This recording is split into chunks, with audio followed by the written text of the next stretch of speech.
Let's be honest, when we were kids, we all wanted superpowers. Flying, shooting lasers from our eyes, super strength, anything that made us feel special. But then we grew up and realized real life is way more boring. You wake up, go to work, come back home, and if you're lucky, you manage to balance the TV remote on your foot without dropping it. But what if I told you there's an anime where having superpowers is so common it's actually a profession? Like, instead of choosing to be a doctor, a lawyer, or an engineer, people choose to be heroes. With a contract, public rankings, sponsors, everything. That's the world of My Hero Academia. A place where 80% of the population is born with some kind of superpower called a quirk. And being a pro hero, it's a legit career path. The catch? The main character, Midoriya, was born without a quirk. Nothing. Zero powers. And still, this stubborn kid dreams of becoming the greatest hero of all time. Sounds cliche? Maybe. But this anime takes that classic setup and turns it into something that makes you cheer, cry, and scream at your scream. Because in the end, it's not about having powers. It's about having heart, about having courage. So today on the channel, My Hero Academia, the anime that proves even those born with nothing can become legends.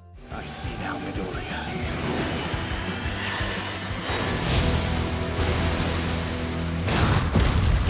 We kick things off with a flashback. A young Midoriya, who everyone calls Deku, tries to defend another kid from the school bully, Bakugo. Bakugo mocks him for being powerless, or quirkless as they call it, and still wanting to play the hero. Cut to the present, and a 14-year-old Midoriya is in the middle of the street, awestruck, watching an epic brawl between heroes and a giant villain. In this world, one day a baby was born glowing in China, and suddenly, everyone started developing superpowers. Today, 80% of the population has some kind of quirk, and being a hero has become a profession. During the fight, the hero Kamui Woods is about to finish off the villain when a rookie heroine, Mountain Lady, appears out of nowhere, lands a massive kick, and steals all the glory. It's her debut day. Piece of cake for the world's next hottest hero.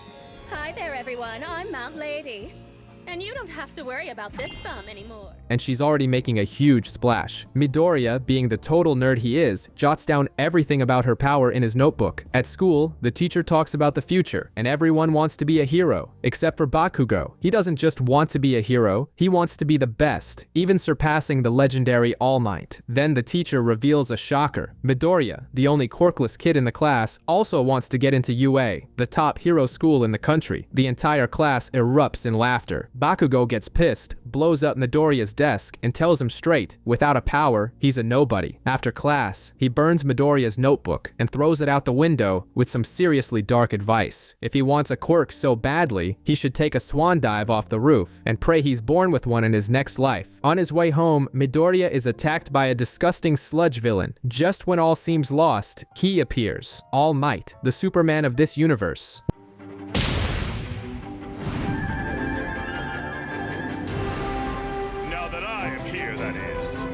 With a single punch, the Texas Smash, he turns the villain into a puddle and saves the day. Midoriya faints and wakes up to an autograph in his notebook. All Might is already leaving, but Midoriya, in a moment of desperation, clings to the hero's leg and gets carried into the sky. They land on a rooftop, and Midoriya, catching his breath, asks the million-dollar question. Even without a quirk, can he be a hero? Sometimes I do feel like I'm a failure. Like there's no hope for me. Is it possible to become a hero even if I don't have a quirk? Meanwhile, on the street, even Bakugo's friends think he went too far with Midoriya, but Bakugo couldn't care less. Little does he know. Instant karma hits. The same sludge villain All Might defeated has escaped, and is now using his body as a hostage. Back on the roof, All Might is about to answer Midoriya when he suddenly deflates in a cloud of steam, transforming into a super scrawny guy. Shocking. He reveals a gruesome scar on his side, the result of a fight 5 years ago, and explains that his powers have a time limit. Pretty gross, right? I got this in a big fight 5 years back. My respiratory system was basically destroyed, and I lost my whole stomach. Then comes the harsh reality check. He tells Midoriya no, a quirkless boy can't be a hero, because it's a job where you risk your life every second. All Might realizes the villain is gone, and sees the smoke from the chaos with Bakugo. He rushes over, but already in his weakened form, he can only watch, blaming himself for letting his guard down. Midoriya also arrives at the scene and realizes it's his fault the villain escaped. Panic sets in when he sees that the victim is Bakugo. While the pro heroes are helpless, Midoriya's brain short-circuits, and his legs move on their own. He runs toward the danger, throws his backpack at the monster's face, and desperately tries to pull Bakugo free. He screams that he couldn't just stand by and watch his friend die because he saw a plea for help in his eyes. This act from the quirkless kid ignites a fire in All Might. Inspired by Midoriya's absurd courage, he pushes past his limit, bulks up, and unleashes a Detroit smash so powerful it changes the weather, obliterating the villain and saving everyone.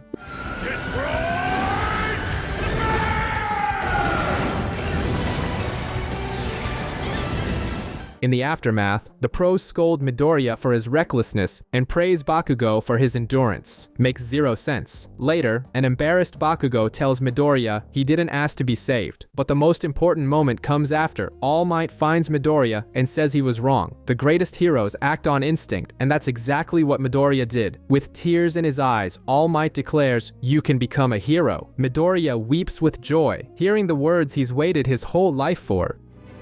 Young man, you too can become a hero. But All Might isn't done. He reveals, "I deem you worthy of inheriting my power." He explains that his quirk, called One for All, can be passed from one person to another, like a sacred torch, and he chose Midoriya as his successor because, even without powers, he shone brighter than any pro hero during the attack. Without a moment's hesitation, Midoriya accepts the offer. Okay, I'll do it. Yes! No reluctance. That's exactly how I figured you'd respond. And so, the training begins. But this isn't your average gym workout. Midoriya's mission for the next 10 months is to completely clean up a beach that has become an open-air junkyard. According to All Might, it's the perfect way to turn his body into a worthy vessel for One for All. The training plan is insane, and Midoriya pushes himself so hard he nearly breaks, but he wants more than just to pass the UA exam. He wants to be like All Might. 10 months later, on the day of the entrance exam, the beach is spotless, and Midoriya is ripped. He went from a scrawny kid to a mini Hulk in record time. All Might says his body is ready. And how is the transfer done? By eating a strand of All Might's hair. Midoriya needs to ingest his DNA, and since time is short, this is the quickest way. Eat this. Midoriya makes it to UA just in time, and, like a true unlucky protagonist, the first thing he does is trip over his own feet. Luckily, a friendly girl uses her quirk to make him float, saving him from face-planting. She wishes him good luck, and Midoriya is left totally speechless. It's the first time he's ever interacted with a girl without freaking out. Inside, the hero present Mike explains the practical exam, a mock battle in a cityscape against giant robots. Each destroyed robot is worth points. Midoriya is led to his arena, ready to test the power he literally just swallowed. Before the UA practical exam even begins, the students' jaws are on the floor at the sheer size of the training ground. Midoriya spots Uraraka, the girl who saved him from falling earlier, and tries to go thank her, but he's stopped by Ida, the same guy who scolded him for muttering during the orientation. The straight-laced Ida tells him not to distract Uraraka, while the other participants are already betting that Midoriya won't even make it through the gates. The test starts without warning, and everyone bolts, leaving Midoriya in the dust. He tries to keep up, but soon comes face to face with a one-point robot. Before he can do anything, Aoyama, a flashy blonde kid, destroys the bot with a laser from his navel and moves on. Midoriya is left scrambling, desperately looking for robots to destroy, but the competition is like sharks in a feeding frenzy, clearing everything out before he gets a chance. As time ticks by, Midoriya is still at 0 points. Suddenly, a gigantic robot worth 0 points emerges. Basically a video game boss you're not supposed to fight yet. Everyone panics and runs, but Midoriya is frozen in fear. The robot starts smashing everything and ends up trapping Uraraka under the rubble. Seeing the girl who helped him in danger activates Midoriya's hero mode. With adrenaline pumping, he uses One for All, leaps high enough to make the Hulk jealous, and lands a punch that completely dismantles the robot.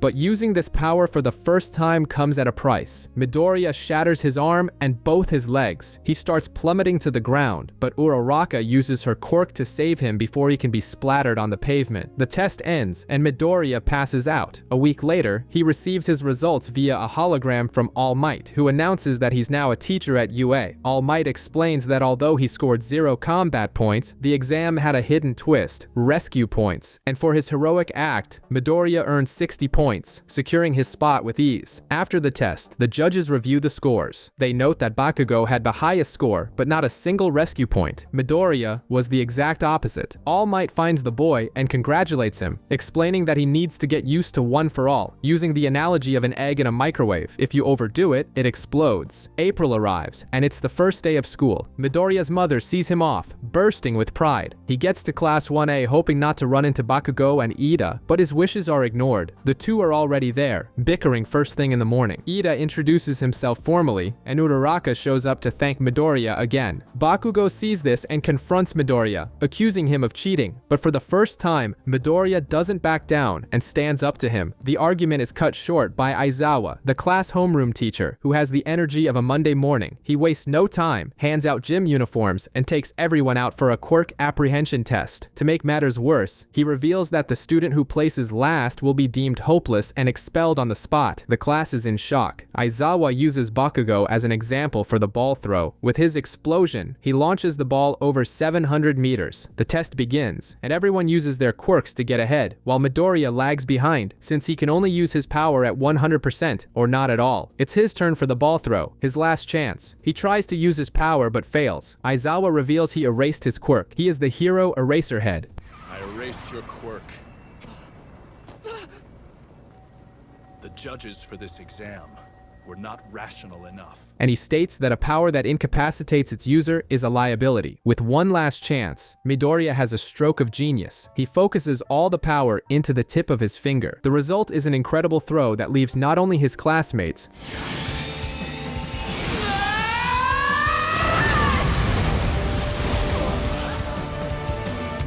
but also All Might, who is watching from a distance, completely impressed. Bakugo is furious, believing Midoriya has been lying his whole life about being quirkless. Aizawa, Eraserhead, restrains him. Midoriya finishes in last place, but the teacher reveals that the expulsion threat was just a logical ruse to motivate the class. Midoriya leaves exhausted but happy to have made friends, Uraraka and Ida. The next day, during All Might's hero basic training, the class dons their costumes. The exercise is a simulated hero versus villains combat trial, guarding a nuclear weapon. Fate, or rather the script, pits Midoriya and Uraraka against Bakugo and Ida. Bakugo, obsessed, launches a surprise attack on Midoriya. Deku dodges, and in a badass moment, uses a judo throw to slam Bakugo to the ground.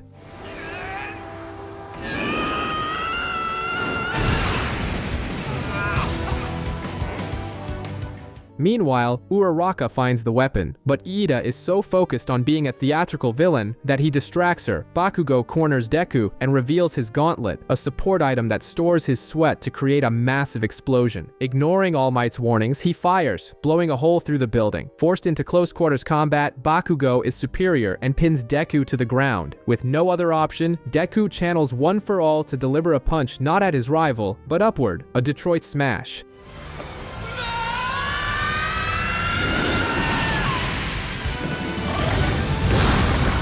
The shockwave destroys the floors above, creating debris that Uraraka uses to distract Ida and capture the weapon, securing the win. Bakugo is left in stunned disbelief that the broken Deku managed to beat him. All Might declares Team A the victors. Momo shines, giving a masterclass in strategy and analysis. She criticizes the recklessness of both Midoriya and Bakugo, and names Ida the MVP for respecting the objective and adapting. Next up, Todoroki enters the scene and proves he's on another level. He freezes the entire building in the blink of an eye, immobilizing his opponents and securing an instant victory. The class is shocked by the sheer power of the number 2 hero's son. Later, Deku tries to tell Bakugo the truth about One for All, that he received it from someone else, but Bakugo refuses to believe him. With his pride wounded, Bakugo admits that the defeat made him realize he still has a long way to go. He vows he won't lose again. In an unknown location, a mysterious figure reads about All Might becoming a teacher, signaling that the League of Villains is already watching UA and the symbol of peace. With All Might at UA, the press swarms the school, and UA's defense system is disintegrated by a villain, confirming the media frenzy was a declaration of war and a security test. The class elects Midoriya as class representative and Momo as vice rep, but chaos erupts in the cafeteria when an alarm goes off. It's just the reporters breaking onto campus. Ida springs into action. Inspired by his brother, he has Uraraka make him float and shouts at the crowd, calming the panic and restoring restoring order. Midoriya, recognizing his friend's aptitude, resigns and nominates Ida as representative, which the class approves. The plot thickens. The class heads to a rescue exercise at the USJ, but the lesson is interrupted when a black portal opens and a gang of villains, led by Shigaraki, invades the facility. The attack begins. Kurogiri confirms their target is All Might. According to the schedule we retrieved from UA, All Might should be here as well.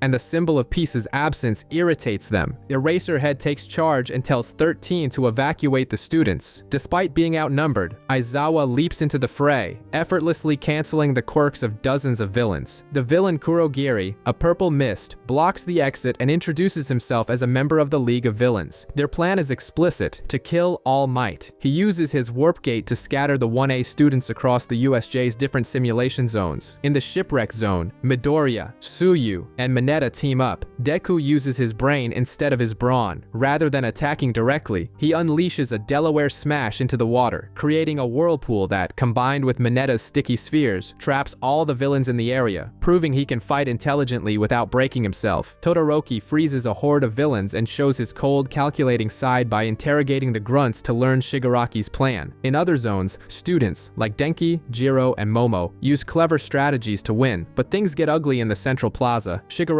uses his decay quirk to disintegrate Eraserhead's elbow. To make matters worse, the monster Nomu appears and immobilizes Eraserhead. Kurogiri defeats 13. Ida takes an opening created by Shoji and escapes to get reinforcements. Shigaraki decides to retreat but tries to kill Tsuyu first. Eraserhead, though broken, uses his last ounce of strength to cancel Shigaraki's quirk and save his student. Midoriya attempts a smash, but the Nomu blocks the blow without even flinching. Just as despair sets in, the USJ entrance explodes.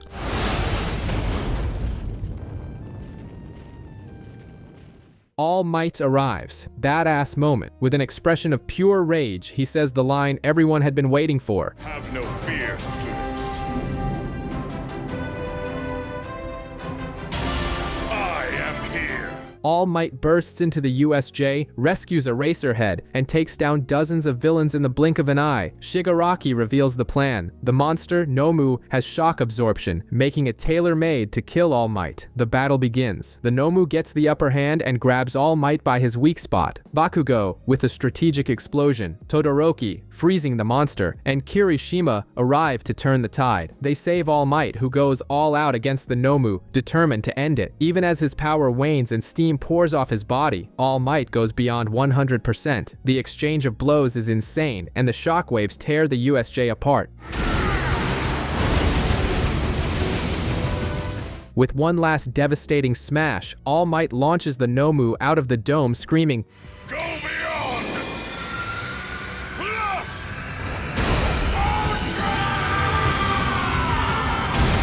He's won, but he's on the verge of collapsing, yet Shigaraki sees right through it. They move in for the final blow, but Midoriya appears out of nowhere, and in a sacrificial act, shatters his own legs with One for All to intercept the attack, saving his mentor's life. Don't you touch All Might, you stupid villain!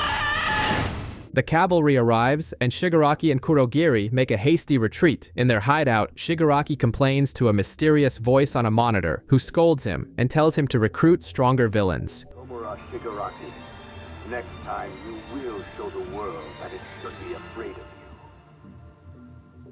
Back at the USJ, All Might confesses to Deku that his reckless intervention saved his life. UA and the police convene. They conclude that Shigaraki is just a pawn, a child with the power of destruction, and that someone more intelligent is pulling the strings. Aizawa, completely wrapped in bandages, announces the UA Sports Festival, explaining it's a golden opportunity for the students to get noticed by hero agencies. Uraraka reveals her noble motive. She wants to earn money to save her family's construction company. All Might pulls Midoriya aside for a serious talk and reveals his hero time is down to just 50 minutes a day. He tells Deku that the sports festival is his chance to introduce himself to the world as the next symbol of peace. The pressure on our protagonist is immense. As soon as class ends, Class 1A is swarmed. Students from other classes, especially Shinso, are jealous of the attention UA has given them because of the villain attack. Bakugo tells them all to get lost, and Midoriya watches. 2 weeks of training pass, and the tension is high. Todoroki confronts Midoriya directly and declares, objectively speaking, I am stronger than you, but you have the #1 hero backing you. I will defeat you. Midoriya accepts the challenge, and Bakugo only makes things worse during the opening speech by saying, "I'm gonna win." The entire school now hates Class 1A. The first event is an obstacle race. Todoroki, overpowered as ever, freezes the ground and takes off. The first obstacle is the giant robots. Todoroki freezes one with a single blow and topples it, creating a barrier. Midoriya faces the robots and for the first time doesn't freeze up. He starts thinking. He's evolving. Midoriya shows his growth. He uses a piece of a broken robot as a tool. The next challenge is the Fall, a canyon with tight ropes. Mei from the support course uses the opportunity to market her gadgets. The crowd is buzzing about Todoroki, and Endeavor must be proud. Todoroki reaches the final obstacle, the minefield, but Bakugo catches up to him by flying. The two start fighting for first place, tearing up the course. Midoriya has a stroke of genius. He uses the metal plate to dig up several mines, piles them in one spot, and uses the resulting explosion for propulsion. The blast launches him forward.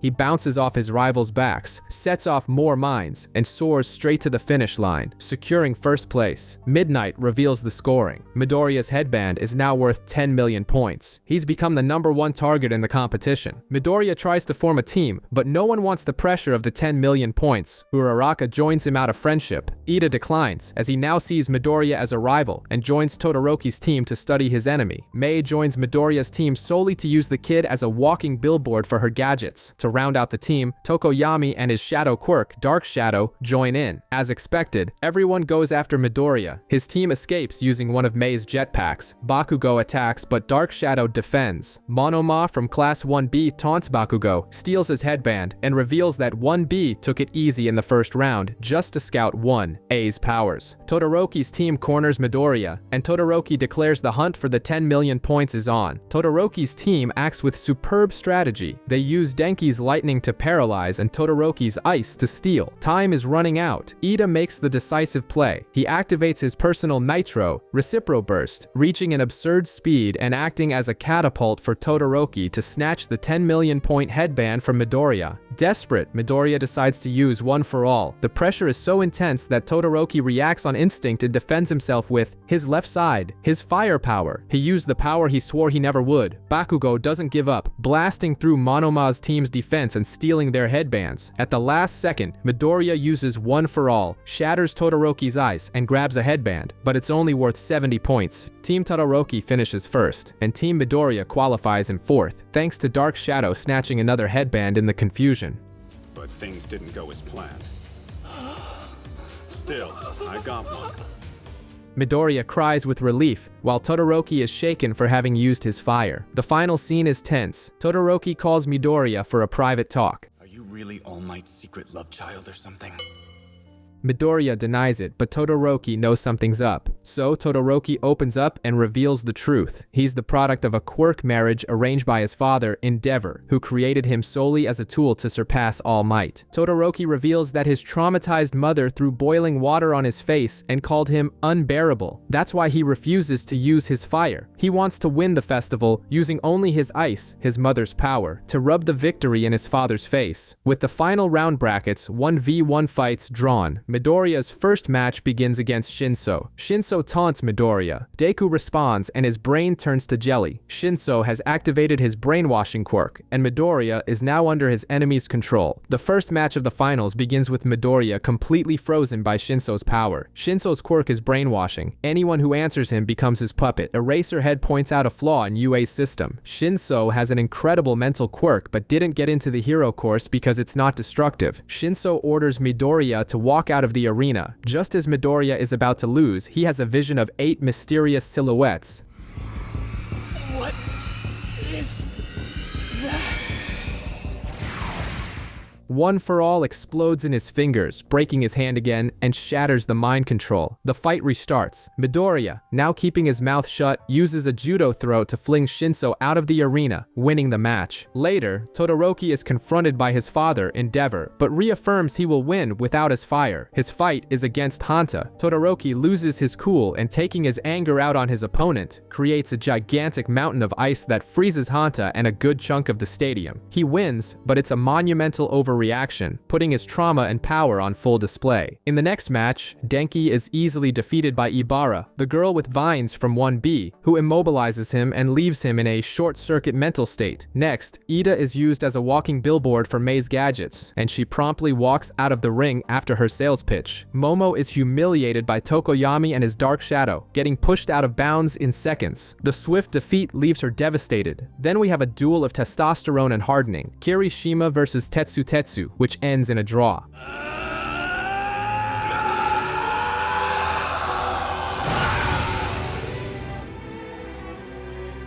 Uraraka prepares to fight Bakugo. Midoriya offers her a strategy, but she refuses, declaring her independence. She's ashamed of having relied on him before, and is going to do her best to win on her own. The duel between Bakugo and Uraraka begins. Bakugo warns her he won't go easy. Uraraka's strategy is to get close enough to touch him and use her gravity quirk. She tries to predict his attacks, but Bakugo is too fast and blasts her away every time.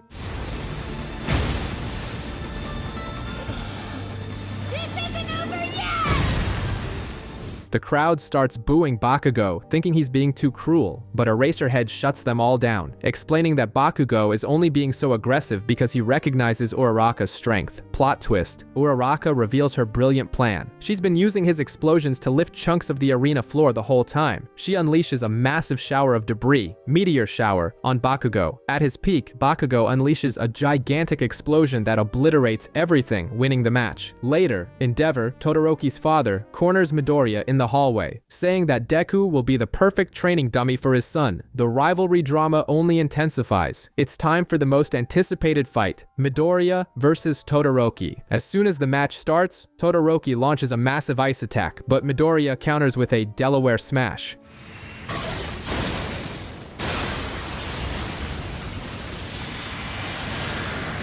Breaking one of his fingers in the process. Todoroki protects himself with an ice wall, and the cycle repeats. Every ice attack is met with a finger flick from Midoriya, who breaks one finger at a time. He only has 6 chances left before he runs out of fingers on that hand. Even Bakugo from the stands figures it out. Powers are like muscles, they get tired, and Midoriya realizes it too. He notices that Todoroki is shivering, with the right side of his body covered in frost. Then Midoriya starts to provoke him. He yells that everyone is giving it their all, while Todoroki is fighting with half his power, refusing to use his flames. So come at me with all you've got! This gets into Todoroki's head, and he starts to remember his horrible childhood, his abusive father, and the mother who had a breakdown because of him. But in the midst of it all, he remembers something he had forgotten, his mother and All Might telling him he could be whatever hero he wanted to be. And then, flames erupt from the left side of his body. It's okay to use your power, to become who you want to be. Thawing him out and shocking the entire stadium. Endeavor goes wild in the crowd. Midoriya, with his arm already shattered, and Todoroki with both ice and fire. The collision is so absurd that the entire stadium shakes, and a massive explosion engulfs the arena. Thank you.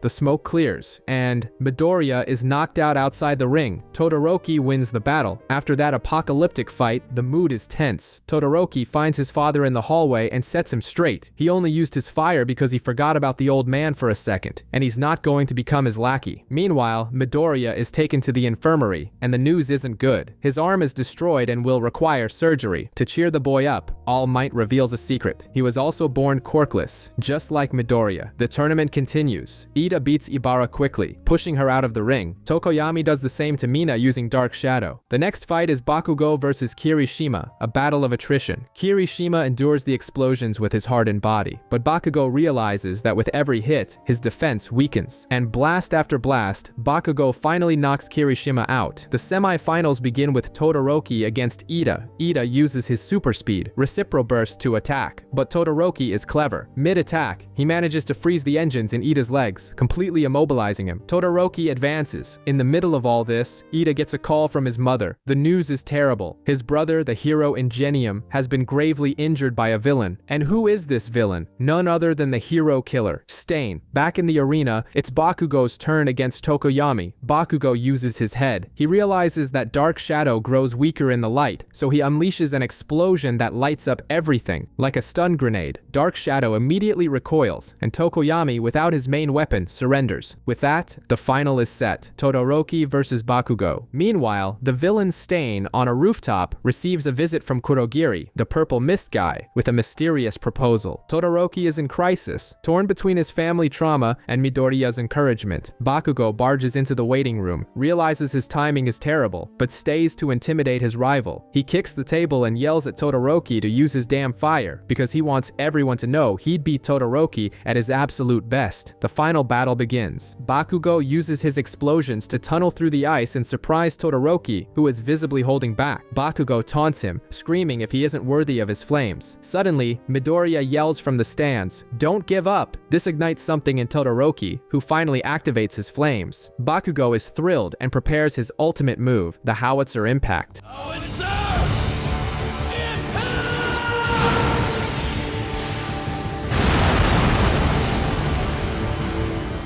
But at the last second, Todoroki thinks of his parents, extinguishes the fire, and becomes an easy target. Bakugo's explosion blasts him out of the ring. Bakugo freaks out, realizing he won without a real fight. He runs over to the unconscious Todoroki and screams that the victory meant nothing. Midnight has to use her quirk to knock Bakugo out and declare him the champion. At the awards ceremony, Bakugo is chained and muzzled, still furious. The festival ends with Ida learning his brother has been gravely injured and Todoroki deciding to visit his mother in the hospital. 2 days after the festival, Aizawa announces the coolest class ever, choosing their hero names. The class goes wild. Todoroki and Bakugo are at the top, with thousands of internship offers, while Midoriya gets a big fat 0. Aizawa explains that everyone will go on a 1-week internship. Midnight arrives to judge their name choices. The class reveals their names. Aoyama becomes Can't Stop Twinkling, Tsuyu becomes Froppy, Kirishima becomes Red Riot, and Uraraka becomes Uravity. Todoroki, ever the pragmatist,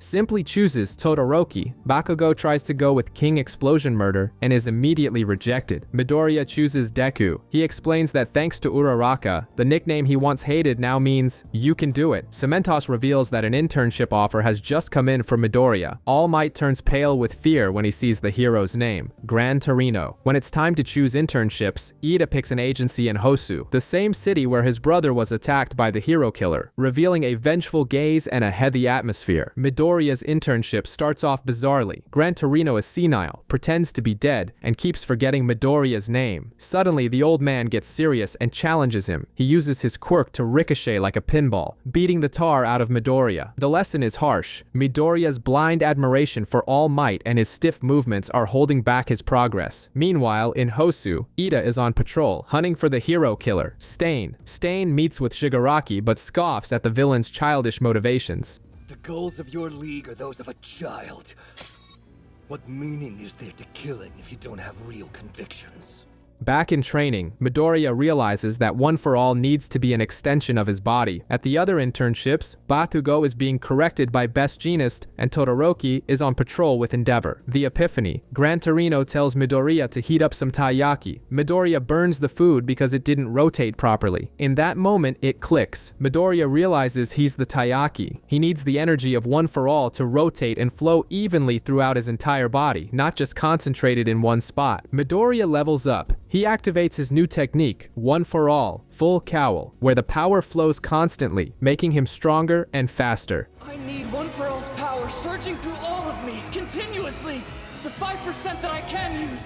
Gran Torino smiles and challenges him to a rematch. The goal: Midoriya has to land a single hit on him in 3 minutes using One for All, Full Cowl, his new technique that makes him glow like an LED lamp. But Gran Torino is basically a human pinball, bouncing off the walls and hitting Midoriya from every angle. Our poor hero can barely stay on his feet and has to hide under a sofa just to get a second of peace. Even so, he manages to reactivate his power and nearly hits the old man, who dodges by a hair's breadth and counters with a headbutt. Time's up. Despite the beating, Gran Torino is secretly impressed. Midoriya managed to graze his cheek. Meanwhile, we see what the other students are up to. Uraraka is training with Gunhead, Bakugo is getting a makeover from Best Jeanist, and Momo and Itsuka are basically acting as PR assistants for a celebrity hero. Elsewhere, All Might learns from a detective that the Nomu are Frankenstein-like monsters, former humans juiced up with multiple quirks. The theory is that someone out there has the power to distribute quirks, and All Might tenses up, fearing the return of an old enemy. Speaking of villains, Stain simply invades the League's hideout and humiliates Shigaraki, calling them a bunch of aimless losers. When Stain threatens Shigaraki, the guy snaps and disintegrates his knife, screaming that he will destroy All Might and the entire world. This psychopathic villain speech pleases Stain, who decides to join the cause, sort of. He asks to be taken back to Hosu City, and that's where all hell is about to break loose. Ida is hunting Stain to avenge his brother, and by a massive coincidence, Gran Torino decides to take Midoriya there too, for some real-world villain training. To make matters worse, Shigaraki, who hates Stain, unleashes 3 new Nomu on the city just to cause chaos. Midoriya's train is passing through Hosu when a Nomu attacks. Gran Torino leaps out to fight the beast, and in the middle of the mayhem, Ida finally finds the hero killer in an alley. Vengeance is on the menu. Hosu City has erupted into pandemonium. While Midoriya searches for Gran Torino, the old man is busy mopping the floor with a Nomu. But then Endeavor, the number 2 hero, arrives with all his swagger and simply torches the monster like a marshmallow.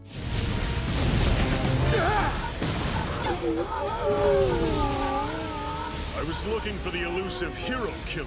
Midoriya hears Ida's name amidst the chaos and puts it all together. His friend went after Stain. He runs to find him, while Shigaraki watches from the rooftops, delighted by the destruction his pets are causing. In the alley, things are looking grim. Stain has already stabbed Ida and is paralyzing him by licking the blood from his blade. He starts a sermon, calling Ida a fake hero driven by vengeance. But just in the nick of time, pow! Midoriya arrives with a smash to the villain's face.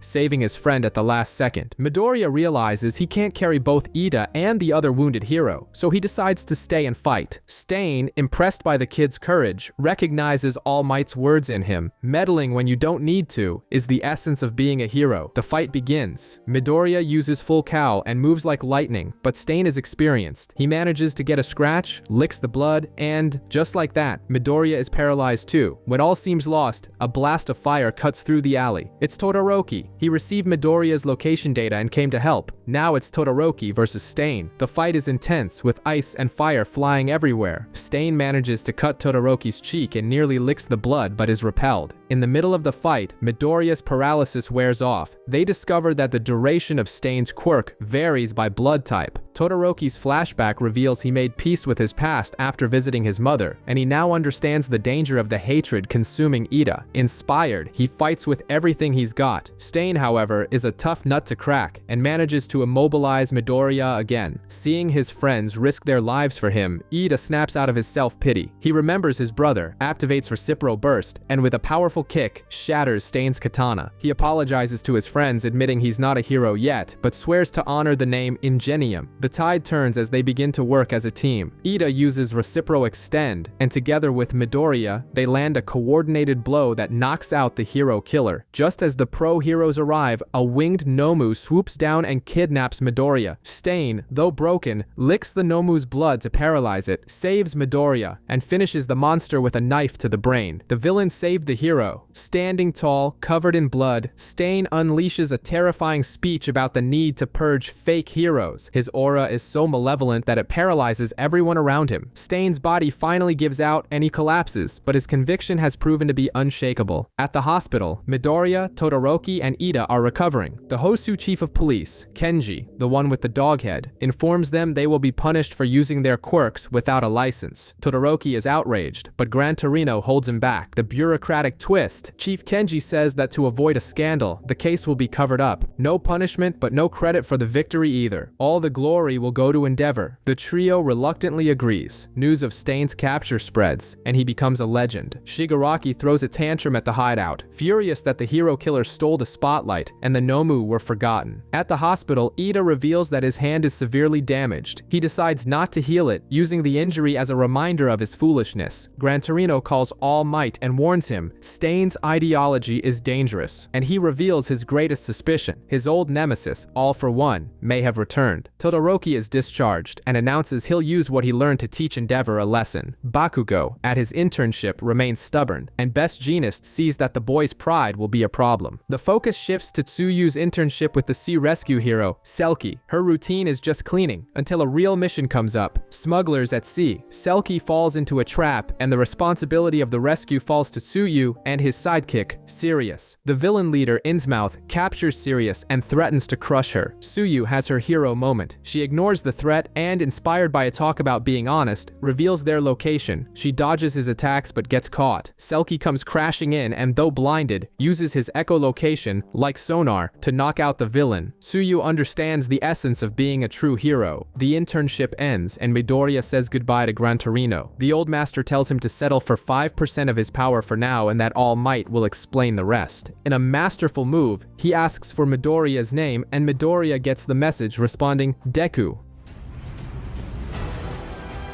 I'm Deku! Back at UA, Class 1A reunites. Bakugo shows up with a ridiculous hairstyle, courtesy of Best Jeanist, and is immediately made fun of. The class asks about the Hosu incident and Todoroki lies, saying Endeavor saved everyone. Ida, for his part, is back to being the prim, loud class representative he's always been. In All Might's class, the challenge is a rescue race through a metal labyrinth. No one has much faith in Midoriya, but when the race starts, he surprises everyone by using full cowl at 5%, leaping off the walls like Spider-Man. His movements are reminiscent of Bakugo's, who is visibly annoyed. Midoriya is flying, but at the last second he trips and falls, finishing last. Still, All Might is proud. In the locker room, Mineta tries to peek at the girls through a hole in the wall, but gets a sharp jab to the eye from Jiro's earphone jack. Instant karma. After class, All Might finally sits down with Midoriya for the talk. He tells him the origin of One for All. Ages ago, in a chaotic world, a villain named All for One appeared, who could steal and bestow quirks. He gave a power stockpiling quirk to his brother, whom he thought was quirkless. But the brother did have a secret quirk, the ability to pass his quirk on to another. And so the stockpiling ability merged with the younger brother's power. And that is how One for All came to be. All Might reveals that All for One is likely immortal and now leads the League of Villains, and that one day, Midoriya will have to face him. In the final scene, we see All for One himself. He is Shigaraki's master, and says he is letting the boy grow to become his successor. The final boss has finally shown his face. With 1 week until final exams, Aizawa warns that the test will be serious. Denki and Mina panic because they haven't studied. Momo, the class savior, offers to host a study session at her mansion, and everyone agrees. At lunch, Monoma from Class 1B shows up to be annoying, but is knocked out by Itsuka. She drops some gossip. An upperclassman said the practical exam would be against robots. Mina and Denki celebrate. The day of the exam arrives. Principal Nezu reveals, no robots. The test will be in pairs, against one of the UA teachers, in a more realistic simulation. The most explosive pairings are announced, Todoroki and Momo against Aizawa, and the arch-rival duo, Midoriya and Bakugo, against All Might. They have 30 minutes, either handcuff the teacher or escape. In the first match, Kirishima and Rikido lose a battle of attrition against Cementos, falling into an endurance trap. Tokoyami and Tsuyu's test against ectoplasm is a masterclass in strategy. Tsuyu reveals she swallowed the handcuffs before the exam, and in a brilliant combo, spits them out for Dark Shadow to cuff the teacher's leg. A victory for brains. Next, Ida and Ojiro defeat Power Loader by using Recipro Burst speed and Ojiro's tail as a slingshot to escape.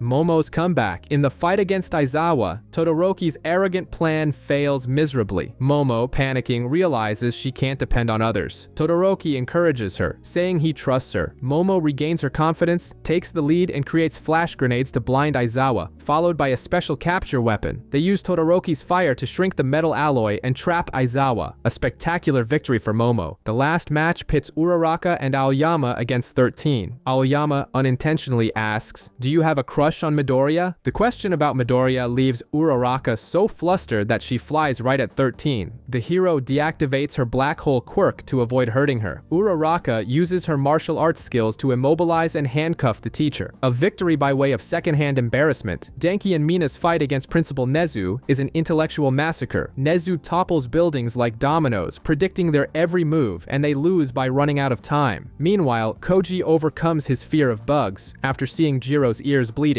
and commands an army of ants to attack Present Mike from underground, securing their win. Mineta, the ultimate underdog, defeats Midnight with a genius move. He pretends to chicken out, lures Midnight away, uses Hanta's tape as a mask, and traps the teacher with his sticky spheres. Mineta passes the exam by dragging his partner's unconscious body across the finish line. The fights are over, and Midoriya and Bakugo head to the arena without exchanging a single word. The final exam begins. Midoriya and Bakugo versus All Might. Bakugo refuses to cooperate, and their argument is cut short by a Texas smash that rips up the pavement.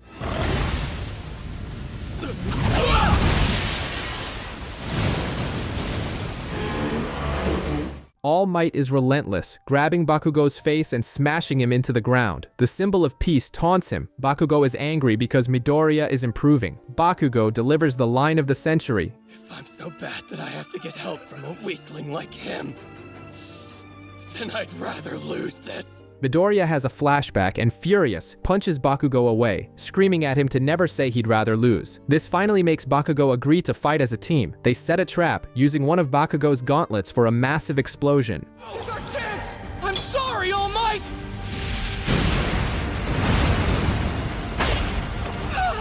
All Might breaks the gauntlets and decimates them both. Seeing the hero's overwhelming strength, Bakugo throws himself in front of him, using his explosions at maximum power and injuring himself just to create an opening for Midoriya. Inspired by his partner, Midoriya uses one last smash, grabs Bakugo, and the two cross the finish line together. They pass the exam. At the League of Villains hideout, Giren introduces two new members to a very unhappy Shigaraki, Dabi and Toga. The new generation of villains has assembled. At the hideout, Shigaraki has no patience for the newcomers. Giren introduces Toga, a wanted fugitive and Stain fan, and Dabi, a mysterious man who also follows Stain's ideology. Shigaraki snaps, and Kurogiri has to break up the fight. At UA, Aizawa reveals that failing the final exams was a rational deception to force the class to train, and everyone is going to the summer training camp. At the mall, Midoriya is left alone, and is approached by Shigaraki, who threatens him with a hand on his throat. Shigaraki vents, angry that Stain stole the spotlight. Midoriya confronts him, saying he understands Stain because of All Might's inspiration, but he doesn't understand Shigaraki. The answer sparks something in Shigaraki's mind. It's him.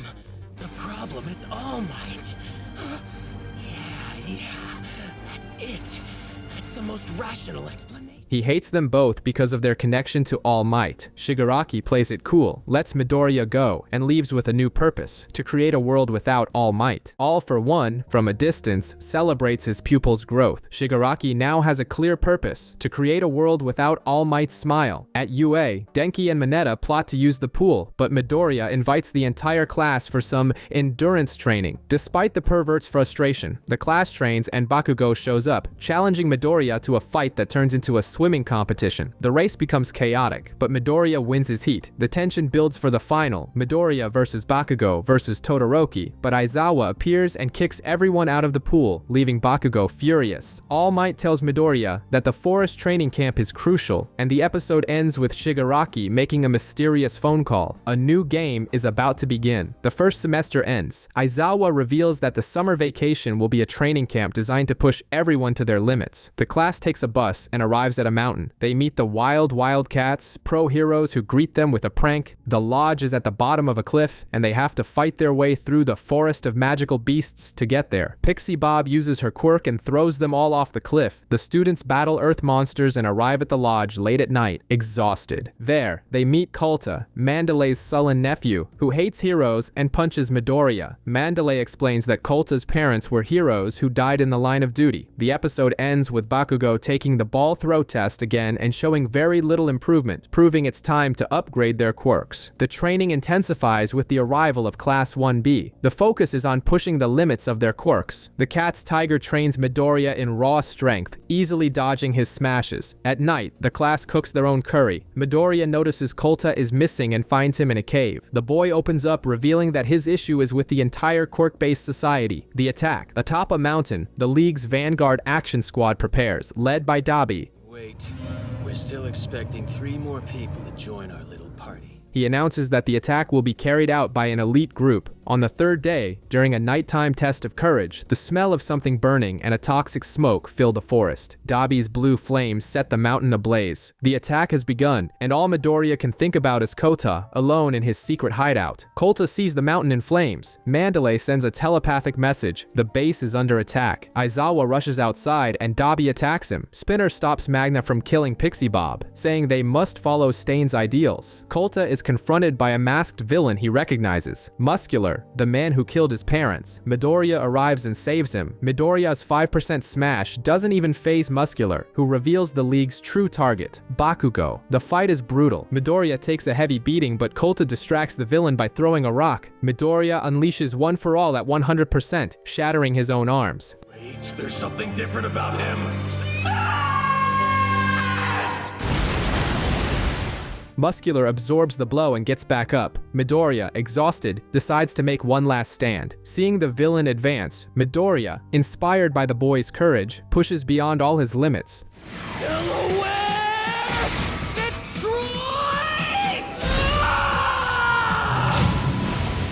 And delivers a blow so powerful it finally defeats Muscular. Colta, in tears, looks at the hero who sacrificed himself for him and says, "My hero."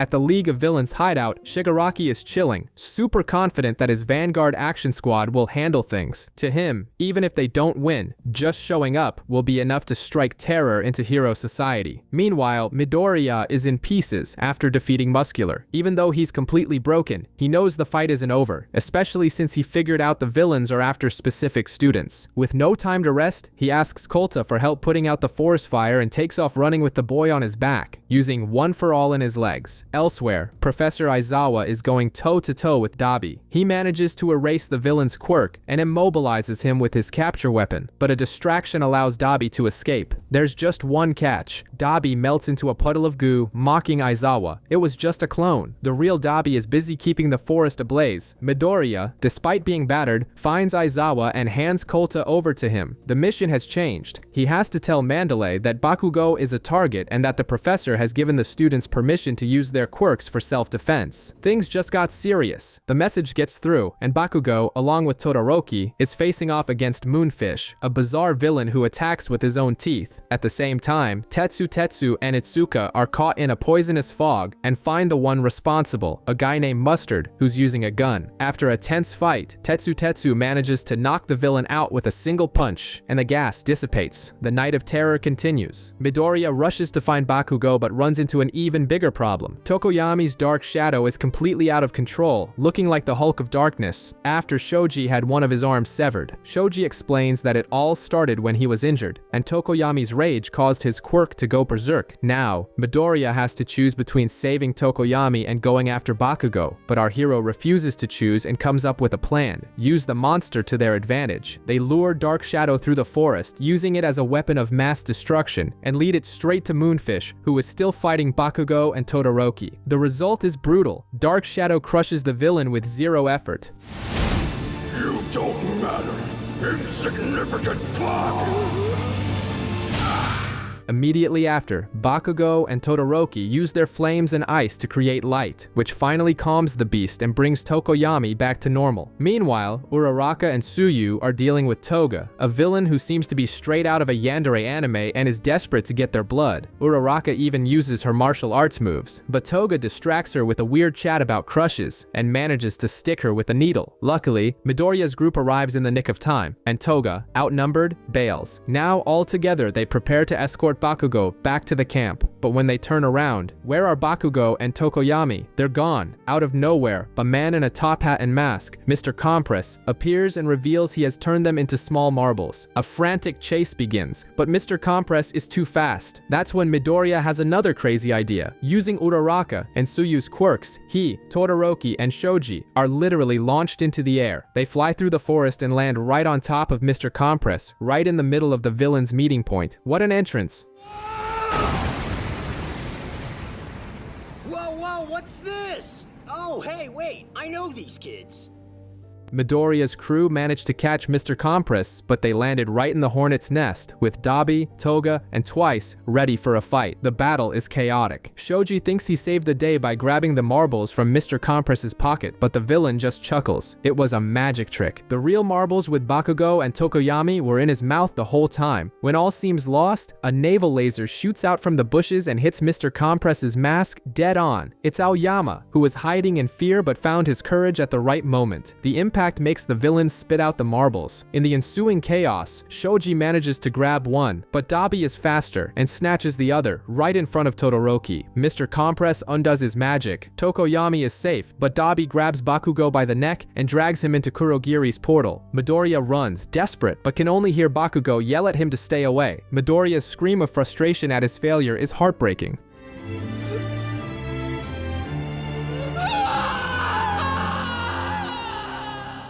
The aftermath of the attack is grim. 15 students are in serious condition from the gas. Several others are injured. One teacher is missing, and one student has been kidnapped. UA becomes the center of a media firestorm. At the hospital, the mood is like a funeral. Midoriya blames himself and cries in anger, but Kirishima and Todoroki refuse to stand by. They know about the tracker Momo placed on one of the villains and plan a rescue mission on their own, against Ida's wishes. The final decision rests on the shoulders of a devastated Midoriya. What now? After Kirishima practically begs the group to rescue Bakugo from the League of Villains, Class 1A begins to debate the plan. Todoroki, ever direct, says they have no time to lose, as there's no telling what the villains will do. But some students, like Tsuyu, think this is a job for the pro-heroes. The atmosphere grows incredibly tense, until a doctor shows up wanting to speak with Midoriya alone. Before leaving, Kirishima arranges to meet his friend behind the hospital later. The doctor gives Midoriya the harsh truth. His arms are at their limit. The insane force he used to defeat Muscular has destroyed them from the inside. One more stunt like that, and he could lose the use of his arms forever. Basically, his arms have turned to glass. To soften the bad news, the doctor gives him a thank you note from Kolta. Midoriya reads the note and then gets a call from his mother. Worried sick, she asks if he really needs to go back to UA after everything that's happened. Meanwhile, the Avengers of the hero world assemble. Endeavor, Best Jeanist, Edgeshot, and other heavy hitters strategize to raid the villain's hideout. That night, Todoroki and Kirishima meet up with Midoriya and Momo, who has come to create a new tracker. But Ida shows up unexpectedly, furious, saying they're making the same mistake he made in Hosu. He's so concerned that he punches Midoriya in the face. Breaking rules, but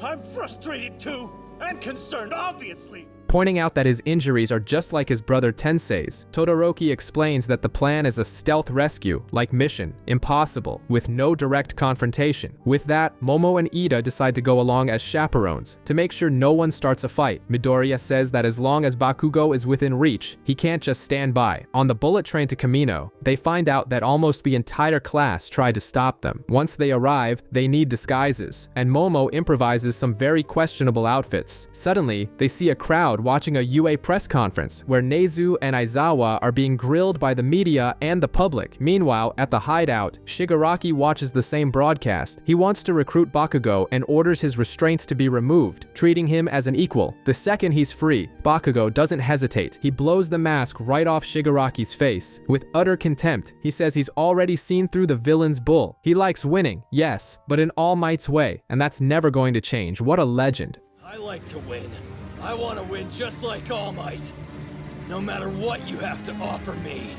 that will never change. At the press conference, a sharp reporter backs Aizawa into a corner, questioning why he allowed the students to fight. Aizawa explains it was to prevent a greater disaster. The reporter then plays dirty, suggesting that Bakugo, with his aggressive attitude, could easily be brainwashed. But Aizawa, instead of faltering, defends his student, saying that all that violence is just a reflection of his determination to become the #1 hero. At the hideout, Bakugo hears this and is almost surprised. They get me more than I thought, but he reaffirms that he will never join them and starts plotting his escape. Shigaraki, losing his patience, mutters to himself and asks his master, All for One, to lend him his power. Meanwhile, Midoriya's group finds what they think is the hideout. With zero espionage skills, they decide to peek through a back window. What they see is chilling: a Nomu factory, mass-producing the monsters. They got the wrong address and stumbled straight into a horror movie. At the correct hideout, the doorbell rings. It looks like a pizza delivery guy, but it's actually All Might, smashing through the wall with a thunderous smash.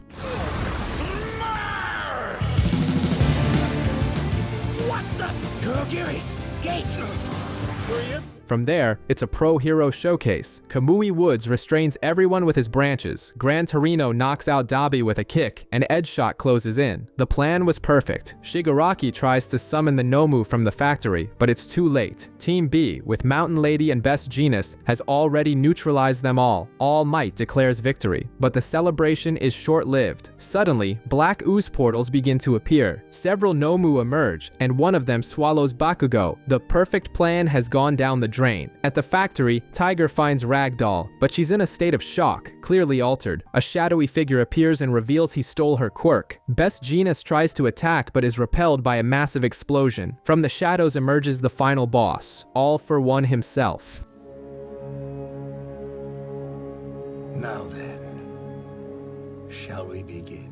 The kids, hiding nearby, are frozen with fear. This just got real. Acting like a puppet master, All for One teleports the League of Villains away from their hideout. The courageous Best Jeanist tries to stop him but is defeated with a mere puff of air, as if he were nothing. All for One even mocks him, saying his practice-based quirk isn't even worth stealing. What a humiliation. Midoriya, Todoroki, Momo, and Ida are hidden behind a wall, completely terrified. Ida holds Midoriya back, preventing him from doing anything reckless. Suddenly, All Might crashes onto the scene, finally facing his arch-nemesis. The real boss battle is about to begin. All for One tells Shigaraki to grab Bakugo and flee while he distracts the hero. The villains surround Bakugo, and All Might can't use his full power without hitting the boy as well. Seeing this, Midoriya has a stroke of genius. They can rescue Bakugo without fighting. The plan is crazy but brilliant. Midoriya and Ida use their quirks to propel a hardened Kirishima. Todoroki creates a giant ice ramp, and they're launched into the air like a human rocket. High above, Kirishima yells for his friend. Bakugo uses an explosion to launch himself into the air and grabs Kirishima's hand. The rescue is a success.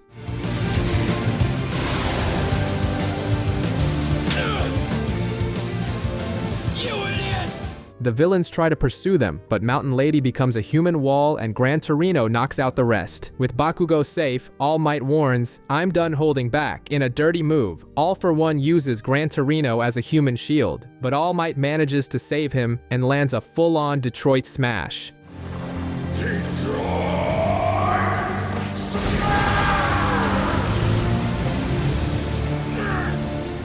That's when the worst happens. All Might's body starts steaming, his muscular form failing. Seeing this, All for One delivers the final blow, not with his fists, but with words, mentioning All Might's former mentor, Nana. Now the fight has become personal. The battle of the century is underway. On one side, the symbol of peace, All Might. On the other, the criminal mastermind, All for One. The villain won't stop taunting, saying All Might is just like his predecessor, Nana. In other words, weak. The hero flies into a rage and charges, but he falls into a trap and is blasted away by an air cannon. Gran Torino swoops in to save the day, reminding his friend that this exact provocation made him lose last time. Meanwhile, the entire nation of Japan watches the fight on TV, in a state of panic. All for One, with perfect soap opera villain timing, says he hates All Might for ruining all his plans. He readies another attack, but instead of aiming for the hero, he points it at a civilian trapped in the rubble. All Might, being the hero he he is, throws himself in front of her to protect her, and then the worst happens. The impact is so powerful that he reverts to his skinny skeletal form right in front of the cameras for the whole world to see. To rub salt in the wound, All for One reveals his greatest trump card. But there is one thing you might be interested to know. Tomura Shigaraki, he's Nana Shimura's grandson. Shigaraki, his protege, is actually Nana's grandson. The news shatters All Might. He begins to break down, thinking about how his master would feel. But just when all seems lost, the civilian he saved starts to cheer for him. Keep going! All Might! We need you! Soon, the entire country joins in, chanting, "Win All Might!" Win this! Beat him! Come on, All Might! The cheers restore the hero's confidence. With the support of Endeavor and other heroes who arrive to back him up, All Might prepares for the final blow. All for One knows the hero's power is fading, using only the embers of One for All, and creates a giant arm to crush him. But All Might is smarter. He uses one arm as a feint, gets in close, and focuses all his remaining strength into the other. With a punch that will go down in history, he ends the fight with the epic United States of Smash.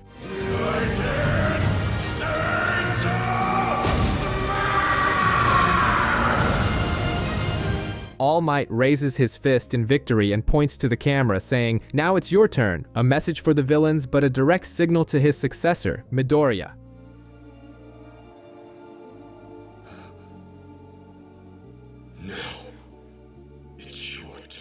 With All Might retired, the police now see Shigaraki as a major threat. All Might learns the tragic reason why Nana gave her son up for adoption. Endeavor, now the #1 hero, throws a fit at home, furious that he gained the title by default and not by merit. UA decides to build dorms to protect the students. The most chaotic visit is at Bakugo's house, where his mother agrees and smacks him on the head, blaming him for the whole mess. The most dramatic moment is at the Midoriya household. Midoriya's mother is terrified and considers pulling him out of UA. Desperate, Midoriya shows her Kolta's letter. All Might, using the last of his strength, kneels and begs Midoriya's mother to let him train her son. He promises to dedicate his life to it. Moved, she accepts, asking him to live and take good care of Midoriya. Class 1A moves into their new dorms, the Heights Alliance. Aizawa immediately lays down the law. He nearly expelled everyone who went to rescue Bakugo. To break the tension, Bakugo unexpectedly forces Denki to use his power until his brain short-circuits, distracting everyone and paying Kirishima back for the rescue gear. The girls suggest a contest to see who has the best room. The tour begins. Midoriya's room is an All Might museum. Tokoyami's is dark and gothic, and Todoroki's features a tatami floor he installed himself. Rikito wins the title of Room King because his delicious cake won over the girls' votes. But the night doesn't end in celebration. Tsuyu calls the rescue group for a serious talk. With tear-filled eyes, she confesses how upset she was by their decision to act alone and go against her wishes. Her honesty breaks everyone, and Class 1A finally feels united again. Listen, I won't make you sad again. Me either. We promise. That's right.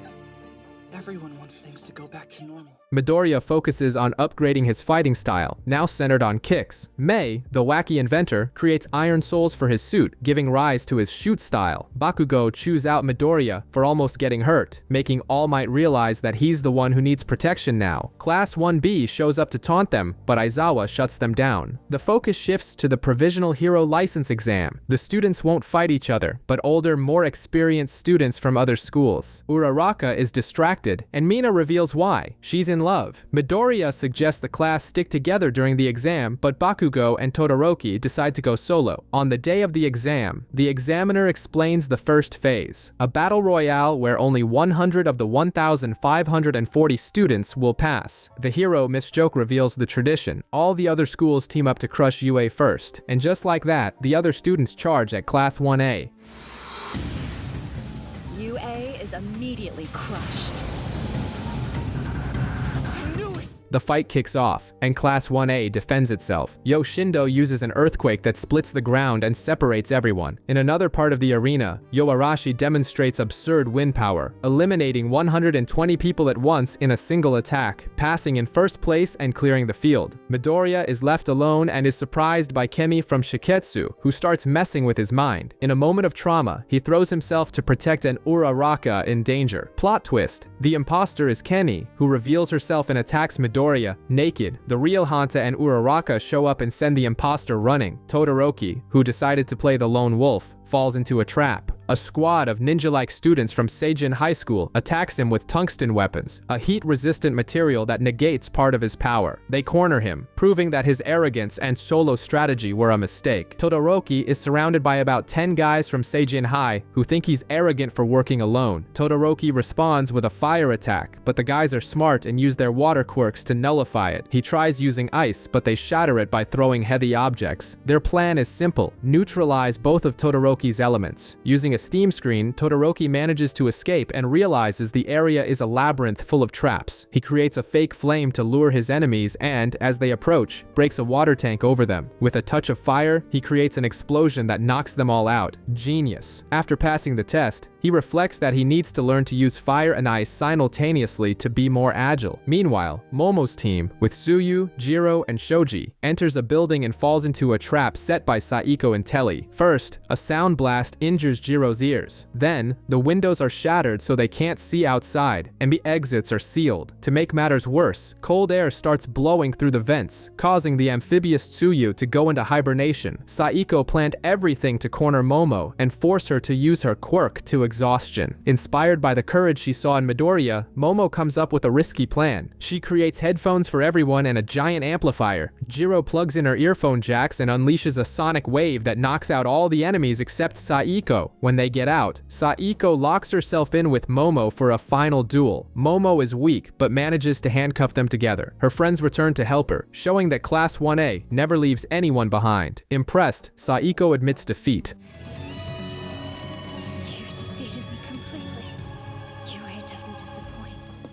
Elsewhere, Bakugo, Kirishima, and Denki face Shishikura, who turns Kirishima into a lump of flesh. Things are getting ugly all over. Bakugo's showdown with Shishikura continues. Shishikura, with all his talk of dignity, manages to turn even Bakugo into a meatball. But before he's fully transformed, Bakugo throws one of his grenades to Denki. It's Denki's time to shine. Using Bakugo's gift and his new sharpshooting gear, he manages to hit Shishikura with a pinpoint lightning bolt. Denki not only zaps the guy, but also gives him a piece of his mind, saying he misjudged Bakugo and Kirishima, who are actually trying their hardest to be heroes. With Shishikura down, Bakugo and Kirishima return to normal and finish the job with a combination attack. The trio passes and heads to the waiting room where they find Momo and her group. Soon after, Midoriya's group arrives. Bakugo, surprising everyone, praises Midoriya and his borrowed power, which sends Deku into a panic, thinking his secret with All Might has been exposed. With time running out, the tension rises. Only a few spots are left. That's when Aoyama, who was hiding and about to give up, has an idea. Inspired by Ida, he uses his laser as a beacon in the sky, offering himself up as bait. What he didn't expect was for the rest of the scattered Class 1A to see his light and gather. Koji summons birds. Tokoyami attacks with Dark Shadow. Mineta spreads his sticky balls. It's a perfect team attack. One by one, they pass. In the end, Ida and Aoyama secure the last two spots. Incredibly, all of Class 1A passes to the next phase.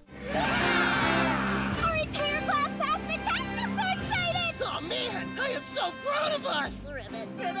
A rescue mission in a disaster scenario. The second phase of the exam begins, and the challenge is now a rescue operation. The victims are professional actors trained to test the students, but before the action, a bit of drama. Yoarashi from Shiketsu confronts Todoroki, telling him flat out that he hates him and his father, Endeavor. Your eyes have no passion, just like his. The guy snaps. The mood gets heavy. The test starts, and Midoriya is immediately reprimanded. Upon finding an injured child, his first reaction is to say, "This looks bad," which costs him points. The child actor explains that the first thing to do is calm the victim down. That's when it clicks for Deku. He understands why All Might always arrives with a smile. He swallows his nervousness, puts on a smile, and moves on. The older students, like Shindo and Nagamasa, show their experience by organizing first aid stations and landing zones. Class 1A realizes they need to be more efficient and splits into smaller groups. Momo's team, for example, uses her intelligence to safely rescue a man trapped in the rubble. And Bakugo, well, He's still Bakugo. When he finds low-priority victims, he just yells at them to save themselves. Rude, but straight to the point. Just when things seem to be getting on track, the number 10 hero, Gang Orca, invades the arena with his sidekicks, acting as a terrorist group. The test changes completely. Now the students must continue the rescue efforts and fight the villains at the same time. As Aizawa himself comments, the situation has become complicated even for pro heroes. We start with a behind-the-scenes vibe, with Midoriya and All Might saying they're skipping the license exam to tell a special story about saving the world with love. The story flashes back to before the training camp. All Might is chilling, watching a TV special about his career in the US. He gets nostalgic thinking about his friend David Shield. Meanwhile, Aizawa is giving a special class to a select group: Midoriya, Bakugo, Todoroki, Ida, Uraraka, and Tsuyu. The mission? Capture a villain in a jewelry store. The problem is, they don't know how many villains or hostages there are, and their teacher isn't giving them any hints. It's like an escape room, but with heroes. The group suits up and heads to ground beta. The strategy begins with Bakugo sending Uraraka to peek through the window. To distract the villain, who is none other than All Might in actor mode, Todoroki calls inside the store. Uraraka floats up and sees that the hostages are the teacher's Midnight, Cementos, and present Mike. But then, the plan falls apart. Bakugo, impatient as always, decides to storm the place.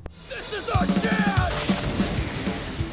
Of course. I knew it'd go like this. We have to move now too! But when they enter, they find the villain dead on the floor, with a bloody knife beside him. Suspicion immediately falls on the hostages. Midoriya, playing detective, starts interrogating everyone. After hearing their stories and checking their wallets, he pieces the puzzle together. He figures out that Midnight knew the villain and called the police even before the robbery. His theory? The villain killed himself to prevent their relationship from being exposed. Case closed? Not a chance. Aizawa enters, praises Midoriya's deduction, and gives everyone a 0. The villain's body is gone. All Might, still in character, has escaped freely. Their big mistake was assuming the villain was dead and not restraining him. In the end, the class realizes there was no love in the story, as the guy just faked his own death to escape. Back in the present, All Might gets an email from Melissa Shield inviting him and Midoriya to Eye Island. 3 weeks before the exam, the Hero Public Safety Commission decided the test needed to focus on teamwork, since no single person could fill the void left by All Might. Back in the arena, Gang Orca and his fake henchmen begin their attack. The rule is clear: make a mistake, lose points. Yoshindo tries to hold back the first wave of villains, but Gang Orca arrives with a sonic attack and paralyzes him. As he's about to attack the first aid station, Todoroki appears and freezes everything. The cavalry arrives to help with the evacuation, but things go south when Yoarashi joins the fray. He and Todoroki hate each other, and the tension is immediate. Instead of working together, the two start an ego battle. Todoroki unleashes fire, Yoarashi unleashes wind,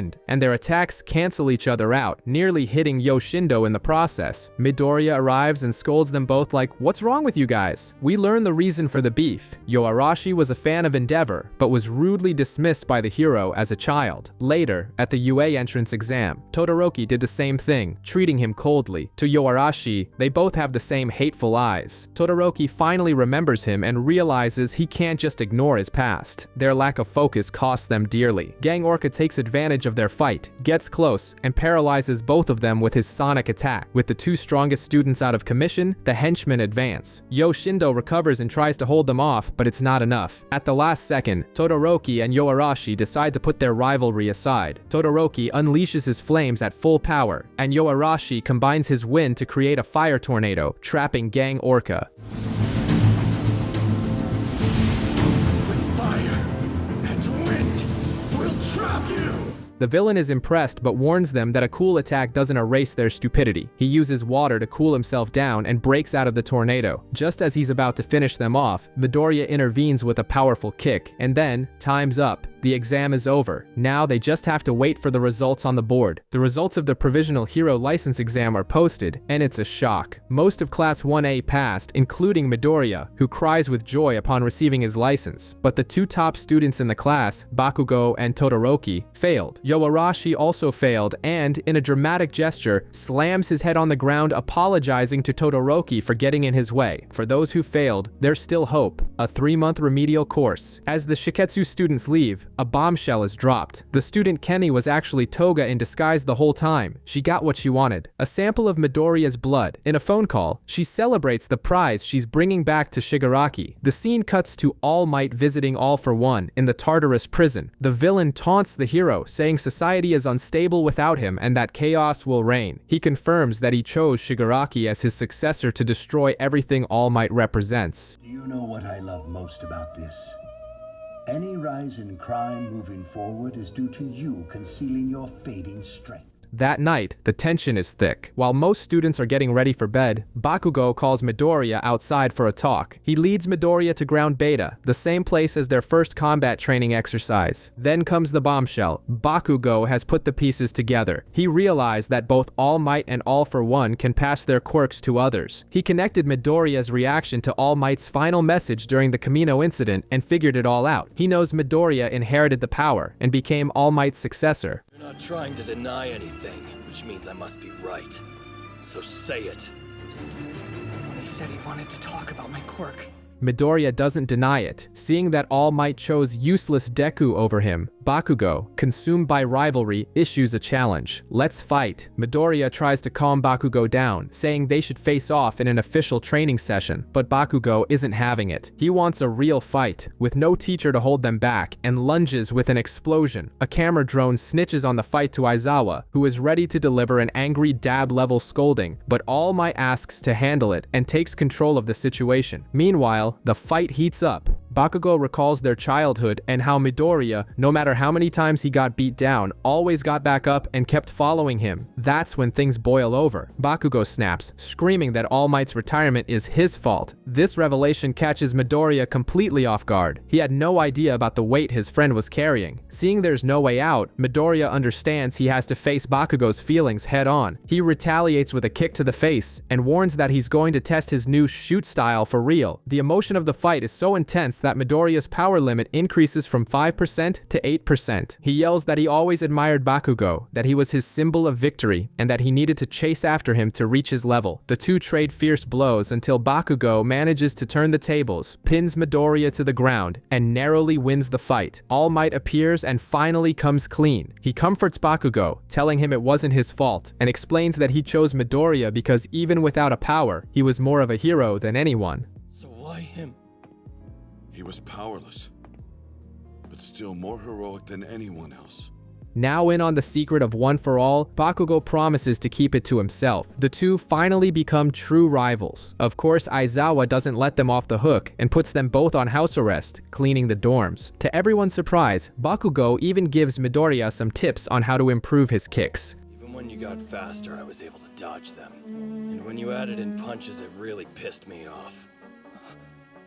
It seems the fight served a purpose after all. Here we meet Twice, a guy who seems straight out of a bizarre movie. He suffers from multiple personalities fighting inside his head. His power is to clone people, but things went horribly wrong when he cloned himself multiple times to have some slaves. The clones rebelled, and after a week-long civil war, only one was left. The problem is, he doesn't even know if he's the original. Meanwhile, the rest of the League of Villains is scattered. Dabi is out recruiting the hard way. If you don't pass the interview, you get torched. Things escalate when a new villain emerges, Overhaul. He thinks robbing convenience stores is for amateurs and to prove his point, dismantles an entire gang like they're Legos, saying people like them are sick and need a cure. Cut to UA High. Class 1A runs into 1B, and Marno Ma doesn't miss the chance to take a jab, mocking them because everyone in his class passed the license exam. In the midst of the chaos, Shinso appears, visibly stronger since the sports festival. Principal Nezu gives a speech about the importance of work studies, but Midoriya and Bakugo, on house arrest, miss the details. While Midoriya is taking out the trash, a random face pops out of the wall and then the floor, spouting nonsense about meeting. Bizarre. 3 days later, the punishment ends, and Midoriya returns to class just in time for Aizawa to introduce the Big Three, the three strongest students in all of UA. Aizawa Aizawa introduces the big three, and it's clear the trio is peculiar. Tamaki has the self-esteem of a potato and just wants to go home. Najiri is a machine of random questions who seems to have downed 5 energy drinks. And Mirio tries to break the ice with a joke that no one gets. To demonstrate what work studies are all about, Mirio challenges all of Class 1A to a fight. Yes, him alone against almost everyone. The fight begins, and the first thing that happens is Mirio's clothes fall off. Okay, weird. Midoriya tries to attack, but his kicks pass right through the guy like a ghost. Mirio phases through the floor like Nightcrawler from the X-Men and takes down the students one by one without breaking a sweat. The entire class is defeated in minutes. That's when Aizawa reveals Mirio is the closest person to becoming the #1 hero, including the pros. After the beatdown, Mirio explains his quirk, permeation. He can phase through anything, but when he does, he becomes blind, deaf, and can't feel a thing. The power that seemed invincible is actually a huge disadvantage that he turned into a strength through intense training and work study experience. He encourages the class not to be afraid and to take on work studies to get stronger, because that's where real heroes are forged. Class 1A is inspired. Mirio comments that Midoriya would get along well with a hero he knows, some guy named Night Eye. As Midoriya thinks about his future on the other side of town, Overhaul finally meets with the League of Villains. Things are about to get serious. We start in the newsroom of Juko News, which is struggling to cover All Might's retirement without it feeling like old news. That's when Taneo, a freelance journalist, shows up with a bombshell theory. He figures out that All Might's final message wasn't for the villains, as everyone thought. It was a direct message to his successor at UA. Something like, "Now it's your turn, kid."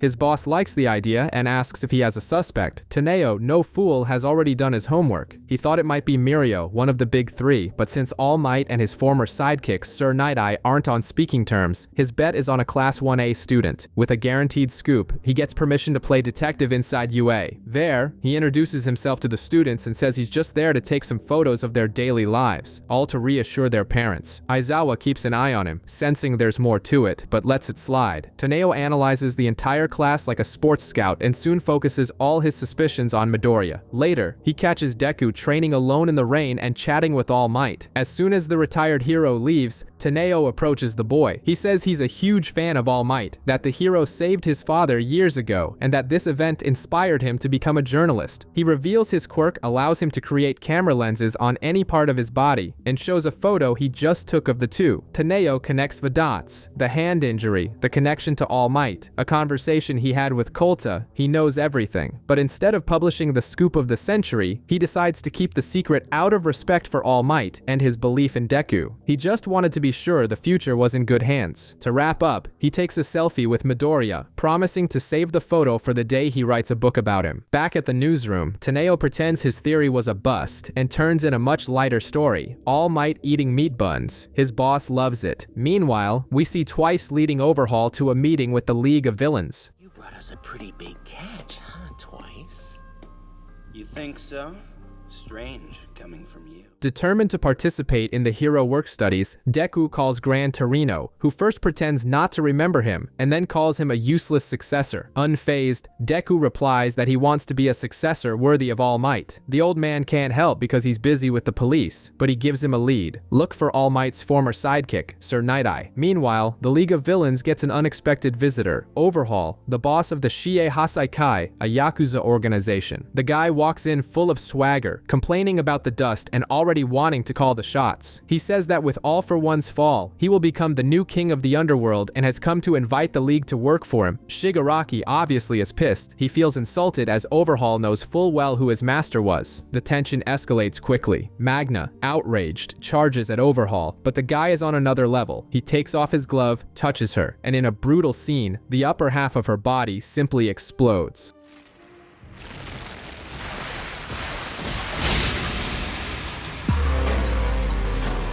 Total chaos. Mr. Compress tries to retaliate but is hit by a mysterious bullet that erases his quirk, and Overhaul takes the opportunity to destroy his arm. As Shigaraki lunges, Overhaul's crew appears to provide cover. The mob boss then proposes a truce, saying both sides lost a man, and leaves, leaving behind a business card and the promise of another talk. Back at UA, All Might refuses to introduce Deku to Night Eye, saying their relationship has soured. The solution? Call in Mirio, the third-year student, to be the go-between. Mirio agrees immediately and warns Deku that Night Eye is super demanding when it comes to humor, and his mission is to make the guy laugh. Arriving at the agency, the scene is bizarre. Night Eye is torturing his sidekick, Bubble Girl, with a tickle machine. To break the ice, Deku has the brilliant idea of doing an impersonation of All Might's face. The result? Sir Night Eye stares at the boy with a deadpan expression, completely unimpressed, and asks if he's making fun of the greatest hero of all time. Deku's All Might impression was a total failure. Sir Night Eye, who reveals himself to be the biggest All Might fan in existence, his office looks like a museum for the hero, finds no humor in it, and nearly throws the boy out. But Deku explains himself, showing he even knows the details of an old interview, and Night Eye, slightly less annoyed, decides to give him a chance. The challenge is simple. Deku has 3 minutes to take a stamp from his hand. If he succeeds, the work-study contract is signed. The test begins and Deku activates full cowl. The problem, Night Eye's quirk, Foresight, allows him to see the future for an hour after touching someone and looking them in the eye. Basically, he plays life on easy mode, predicting Deku's every move. To make matters worse, he says Mirio is the one who should have inherited One for All. This shakes Deku, who starts to panic, but remembering All Might's words, he regains his determination and starts leaping all over the room at absurd speeds, trying to throw off the hero's predictions. Time runs out, and Deku fails. Night Eye criticizes his plan, but the boy reveals a detail. His movements weren't random. He was actually avoiding all the rare All Might merchandise scattered on the floor, so as not to damage anything. Impressed by this respect, Night Eye finally stamps the contract, but with a catch. He says he only accepted Deku to prove that Mirio is the more worthy successor. What a motivating boss, huh? Back at the dorms, everyone congratulates Deku. Aizawa shows up with more news. Hawks, the number 3 hero, wants Tokoyami for a work study, and the big 3 want to talk to Kirishima, Uraraka, and Tsuyu, likely about work studies as well. The next day, the job begins. Deku and Mirio are on patrol while investigating the Shie Hassaikai. Suddenly, a frightened little girl covered in bandages, named Eri, bumps into Deku. Right behind her appears the leader of the group they were investigating, Kai, Overhaul himself. The real work study had just begun. Midoriya and Mirio are on patrol with Sir Night Eye. Mirio reveals his hero name, Lemillion, because he wants to save 1,000,000 people. The patrol is interrupted when a terrified little girl, Eri, covered in bandages, runs into them. The villain Overhaul appears with his bizarre mask and claims the girl is his daughter. Mirio tries to be diplomatic to get them both out of there, but Eri clings to Midoriya. Midoriya's hero instincts kick in and he ignores Mirio, confronting Overhaul. The villain's murderous aura makes Eri run back to him.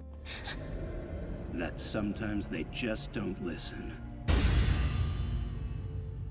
The boys retreat, and Sir Night Eye reprimands Midoriya, telling him to stop thinking he's special. Later, Midoriya confronts All Might about Night Eye. All Might comes clean. Night Eye was his right-hand man, but 6 years ago, he foresaw his gruesome death after the fight with All for One and begged him to retire. All Might confesses the prediction is that he will die this year or the next, but he's going to fight against fate. The episode ends with Shigaraki visiting the Yakuza hideout. The hero Ryukyu and her interns, Nijire, Uravity, and Froppy, resolve a scuffle with some giantess villains. Meanwhile, the tense business meeting between Shigaraki and Overhaul takes place. Overhaul admits that the mysterious quirk erasing bullets are the key to his plan to destroy all quirks. In the city, Fat Gum and his interns, Red Riot and Suneater, confront some robbers. Tamaki shows off his bizarre power, manifesting what he's eaten, and captures one of the guys, but is hit by a quirk erasing bullet and is left defenseless. The same villain shoots at Kirishima, but the bullet bounces off his rock-hard skin. Pushed to his limit, Kirishima remembers a talk with Bakugo and activates his ultimate move, Unbreakable. This is my quirk at its maximum! Red Riot! Unbreakable! He becomes a human battering ram and plows through the villain. Fat Gum absorbs the thug and is furious about the quirk erasing bullets. The students, Midoriya, Kirishima, Uraraka, and Tsuyu, join a hero meeting at Sir Night Eye's agency. The cream of the crop of pro heroes is there. Fat Gum reveals that Tamaki was hit by a bullet that destroys a person's quirk factor. Night Eye connects the dots. The Yakuza are using Eri's body to manufacture these bullets. Guilt hits Midoriya and Mirio hard, and they promise to save her without hesitation next time. Night Eye's plan is to investigate all Hassaikai properties to find Eri before launching an attack. He reveals that he refuses to use his foresight for fear of seeing someone's death. In the end, Midoriya regains his determination, while Eri cries, thinking of the gentle touch Midoriya gave her, trapped in her nightmare. The plan to rescue Eri is underway. Midoriya struggles with anxiety over the grim predictions, but Ida and Todoroki are there to comfort him. Sir Night Eye summons everyone, revealing he has discovered Eri's underground hideout. The heroes secure a warrant from the police, giving them a tight deadline and the authority to raid the compound. Mirio recovers his cheerful spirit, determined to right his wrong. The operation begins at 8:30 a.m. The villain Rikia bursts through the gate, but is swiftly taken down by Ryukyu in her dragon form. With the secondary heroes holding the front line, Night Eye leads the main assault into the hideout. Overhaul and Chronostasis prepare their subordinates, the 8 bullets, to delay the heroes and buy time for their escape. We flash back to Tamaki's origin story, where a shy boy bonds with the radiant Mirio. Back in the present, the raid begins. Night Eye discovers the password to a secret passage. Mirio phases through the obstacle and pushes forward alone, while the rest of the team falls into a trap room with 3 members of the 8 precepts of death. Inspired by his friend, Tamaki declares, "Leave it to me, I'll take all 3. The 1v3 battle begins. After taking a serious beating, Tamaki remembers how Mirio nicknamed him Sun Eater and activates his ultimate move, Vast Hybrid, Chimera Kraken, overpowering 2 of the villains. The third, who devours his tentacles, corners him, but Tamaki reveals his genius. He ate one of the enemy's crystals. With a bizarre combination of quirks, he defeats the trio at once, laying down the law. Friends don't eat friends. Sun Eater has won the fight but is injured and collapses. The main team presses on, but Mimic drops Fat Gum and Red Riot into another room. There, they face Rappa, a brute who shatters Kirishima's unbreakable defense with a single punch. Kirishima has a crisis of confidence, remembering when he was a coward who froze in fear. He recalls his idol, Crimson Riot, saying that true heroes feel fear but act in spite of it. Fat Gum is intentionally taking a beating, absorbing the energy from the blows to charge a devastating counterattack. Just as his energy is maxed out, Kirishima, determined to be a coward no more, leaps in front and becomes the perfect shield, enduring the onslaught. With his sacrifice, Fat Gum is fully charged. He focuses all the power into a single, super lean punch, knocking out both villains at once. And his chivalrous spirit!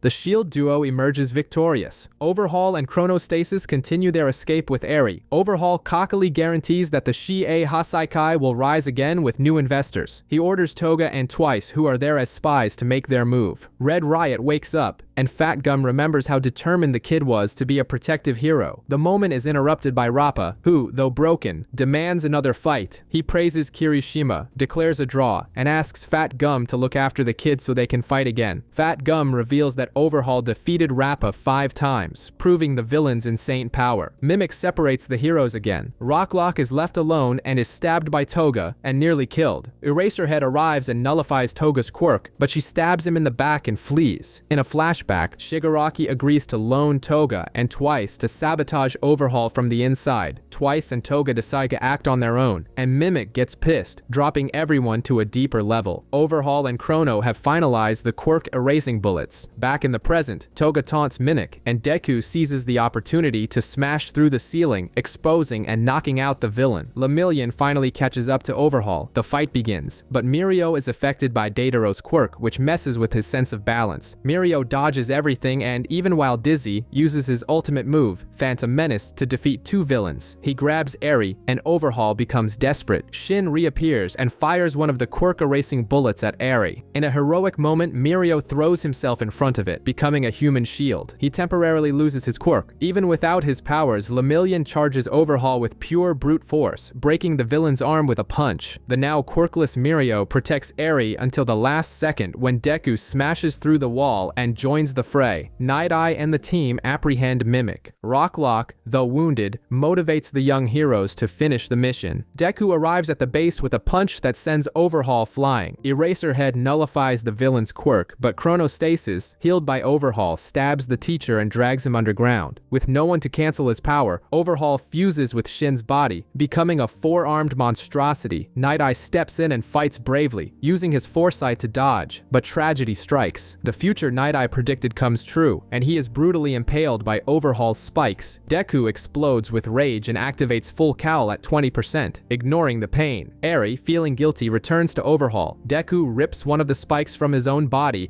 and screams that he will save Eri, no matter the cost. At that moment, Ryukyu's team crashes through the ceiling. While Night Eye's team faces Overhaul, Ryukyu's team is in trouble. Rikia has taken a drug and is draining their energy. Deku appears to help, but it's a disguised Toga, who tricks the heroines and leads them into a trap. The real Deku rushes Overhaul, who escapes to the surface with the girl. Eri sees Lemillion's cape fly by, and her quirk awakens. She uses her rewind power on Overhaul, undoing the fusion, and jumps into Deku's arms. Deku tries to fight back, using One for All at 100%, but emerges unscathed. He figures it out instantly. Eri's quirk is healing him in real time, giving him an infinite health cheat code. Overhaul fuses with Rikia, becoming a giant monster. Deku understands the play. If Eri can heal him, he can use 100% of his power non-stop. With absurd speed, he dodges and lands a kick that sends the monster flying. A hero who saves everybody!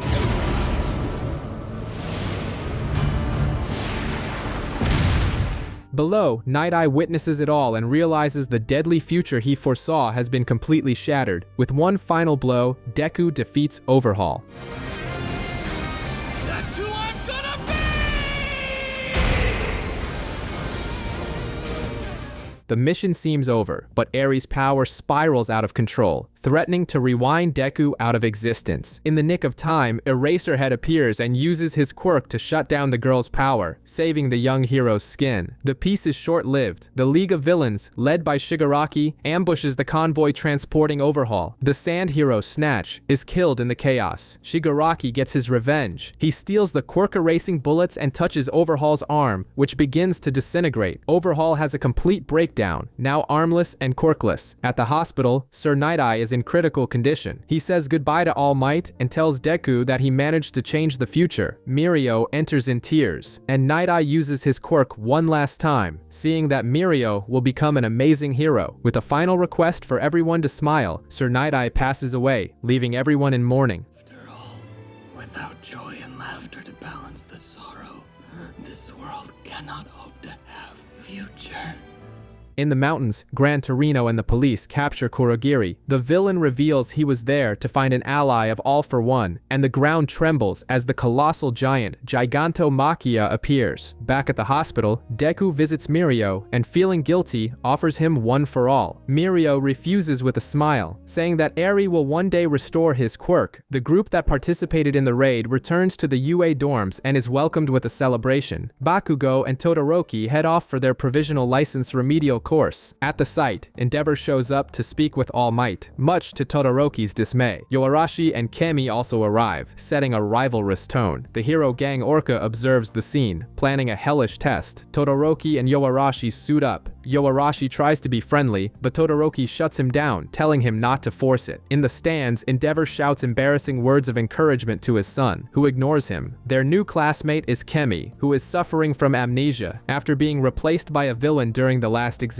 Gang Orca appears and criticizes Bakugo, Todoroki, and Yoarashi for having combat skills but zero teamwork. The challenge is revealed. They must win the hearts of a class of unruly elementary school kids. Endeavor confesses to All Might that he can't be the symbol of peace. The hero trio tries everything but fails. Bakugo tries to find the leader, Yoarashi tries to be their friend, and Todoroki is deemed boring. Kemi suggests using their quirks to impress them. The children activate their own powers, declaring a war of generations. The kids attack, but the hero trio easily defends themselves. The plan goes into motion. Kenny uses her glamour illusion to create a show. Yoarashi uses his gale to lift the children onto a giant ice slide made by Todoroki, while Kenny completes it with an illusion of an aurora borealis. The children are amazed. Bakugo approaches the leader and offers some mature advice. If you only look down on others, you'll never see your own weaknesses. The mission is a success, and Endeavor approaches Todoroki. His son refuses contact, but his father says he's proud and that he'll become a hero Todoroki can be proud of.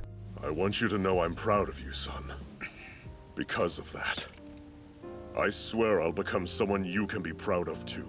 Time passes. Sir Night Eye's funeral is held, and Eri wakes up in the hospital but is still unstable. At UA, Aoyama starts acting strangely around Midoriya, leaving a bizarre cheese message. I know. Aoyama reveals the mystery. He also has a birth defect with his quirk, and just wanted to tell Midoriya he wasn't alone in his struggle. Mina puts on a dance show in the classroom. Aizawa announces that UA will hold a school festival, which is crucial for the other courses. Class 1A needs to choose an attraction. Ida suggests something to relieve the other students' stress, and Todoroki agrees, proposing a musical performance. The idea is a hit, and all eyes turn to Jiro, who is a music ace. Encouraged by her friends, Jiro agrees to be the band leader. Class 1A is going to put on a rock show. Midoriya and Mirio visit Eri in the hospital. The girl is awake but traumatized and unable to smile. Midoriya, remembering Aoyama, gets the idea to bring Eri to the school festival. Elsewhere, we meet the YouTuber villain Gentle Criminal and his partner, La Brava. He robs a convenience store, more concerned with his pose than the money. Gentle Criminal is a wannabe villainous YouTuber, philosophizing about how heroes and villains have left their mark. His loyal sidekick, La Brava, edits his videos, which no one watches. Frustrated, Gentle reveals his master plan: infiltrate the UA Festival, the most secure school in Japan, to finally go viral and make history. At UA, Class 1A is getting hate from other students. To lift their spirits, they decide to form the band. Surprise, Bakugo can play the drums, and he's amazing. Well, That was killer. He's so good. He agrees to join on one condition: they will be the best and shut everyone up. The band is formed. Momo on keyboard, Tokoyami on guitar, and Jiro takes on vocals, revealing an incredible singing voice. You know everyone wants to sparkle.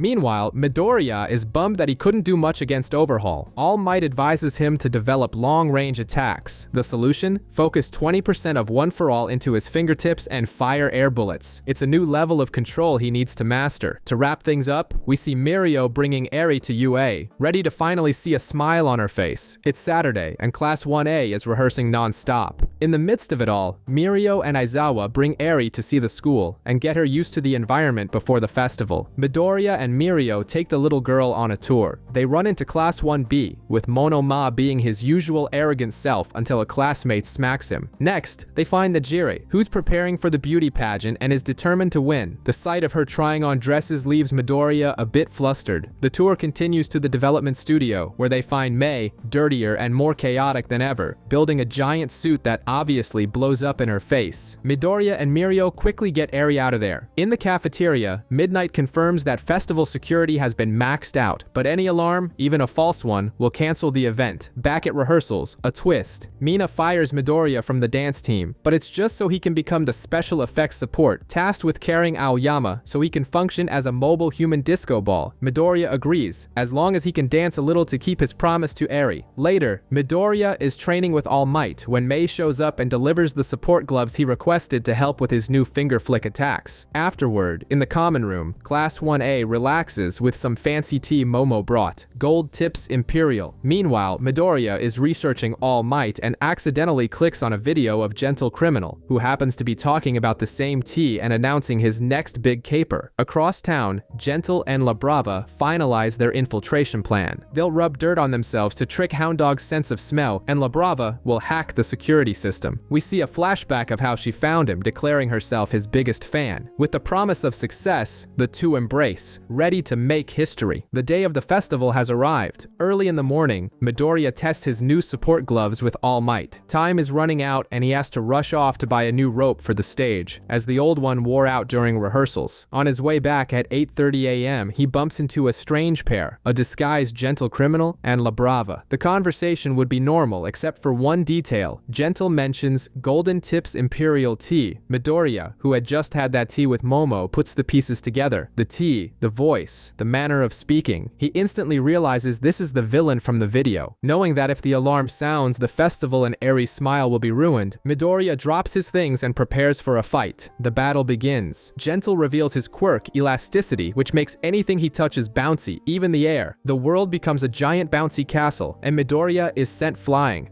Gently rebound! Gentle and La Brava try to escape, but Midoriya doesn't give up. The chase leads them to a construction site. Remembering Mina's dance lessons for balance and equipped with Mei's new gloves, Midoriya manages to stabilize himself in midair and unleashes his new move. Let's try this! Delaware Smash! Air Force! The fight continues among the steel beams, with Gentle bouncing all over the place. He tries to use a beam to slow Midoriya down, nearly hitting a civilian, but Midoriya prevents the disaster. The clock is ticking. There are 15 minutes left until Class 1, A's performance, and Midoriya isn't back yet. Gentle and La Brava use a crane as a slingshot and launch themselves toward UA, but Midoriya, even while holding a massive steel beam, manages to fire another air blast and knock them down. Desperate, La Brava says they'll have to use her quirk, while everyone at UA is in a frantic rush with the school festival preparations, complete with a beauty pageant. The real action is happening elsewhere. Deku is in the middle of an insane fight with Gentle Criminal and La Brava, and he's using his head. After figuring out how Gentle's elasticity quirk works, he starts using the villain's own invisible barriers as trampolines to gain momentum and corner him. It's like turning the tables on him. One of them's above this tree! If I aim just right, I can use it against him! Even with Deku hot on their heels, La Brava doesn't give up and tells Gentle to use her power. But before he can react, Deku is already flying toward them, ready for another attack. The villain creates a barrier, but Deku cleverly ricochets his own shot to hit Gentle squarely. With both of them on the ground, Deku finally manages to restrain them. Seeing her beloved in trouble, La Brava flashes back, and we learn her past. A girl who was bullied, isolated herself, and nearly gave up on everything until she found Gentle's videos and saw a new hope in him. Driven by this feeling, she whispers, "I love you," and activates her quirk, Love, which gives Gentle an absurd power-up. With this extra strength, he breaks free and knocks Deku down, but our broccoli boy doesn't go down easy. He gets up and warns that he's faced much stronger people. The fight resumes, now a clash of ideals. Gentle wants to fulfill his dream of invading UA, while Deku fights to protect everyone's dream, especially Eri's. In the heat of battle, Gentle opens up about his own tragic past as a failed hero. In the end, he sacrifices himself for La Brava, using the last of his power to throw Deku away and turn himself in, taking all the blame so she won't be arrested as an accomplice. A surprisingly noble end for a YouTuber villain. With Gentle and La Brava apprehended, Gentle takes all the blame to protect the girl. To avoid ruining the festival, Deku makes up a lame excuse. As the villains are taken away, Deku realizes he's incredibly late for the performance. At UA, a tense Eri waits for Deku. At the last possible second, he arrives, and Class 1, A's performance is a massive success, winning over the entire audience with lights, music, and dance.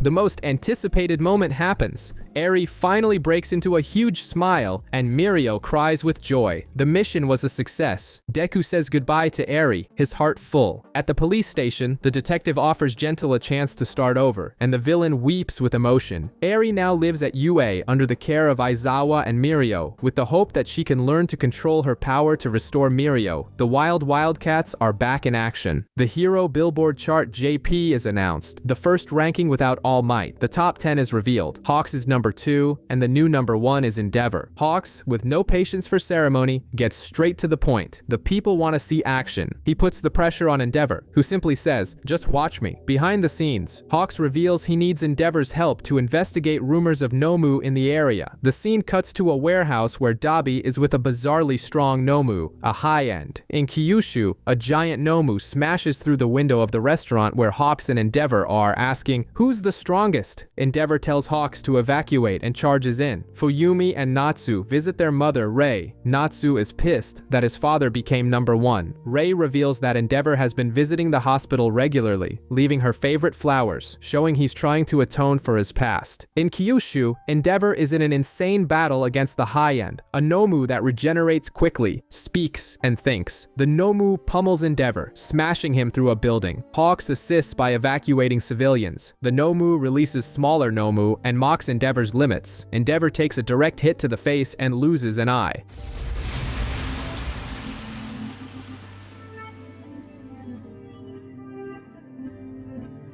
The live broadcast shows the new #1 on the ground. Inspired, Endeavor rises. With the help of Hawk's feathers, which catch fire and give him flaming wings, he grabs the high end and flies into the sky. There, he unleashes a plus ultra prominence burn.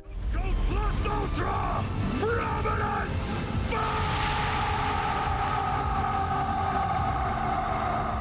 Turning the Nomu to ash. Endeavor falls, but gets back up and raises his fist in a victory pose. Endeavor is still standing! He did it!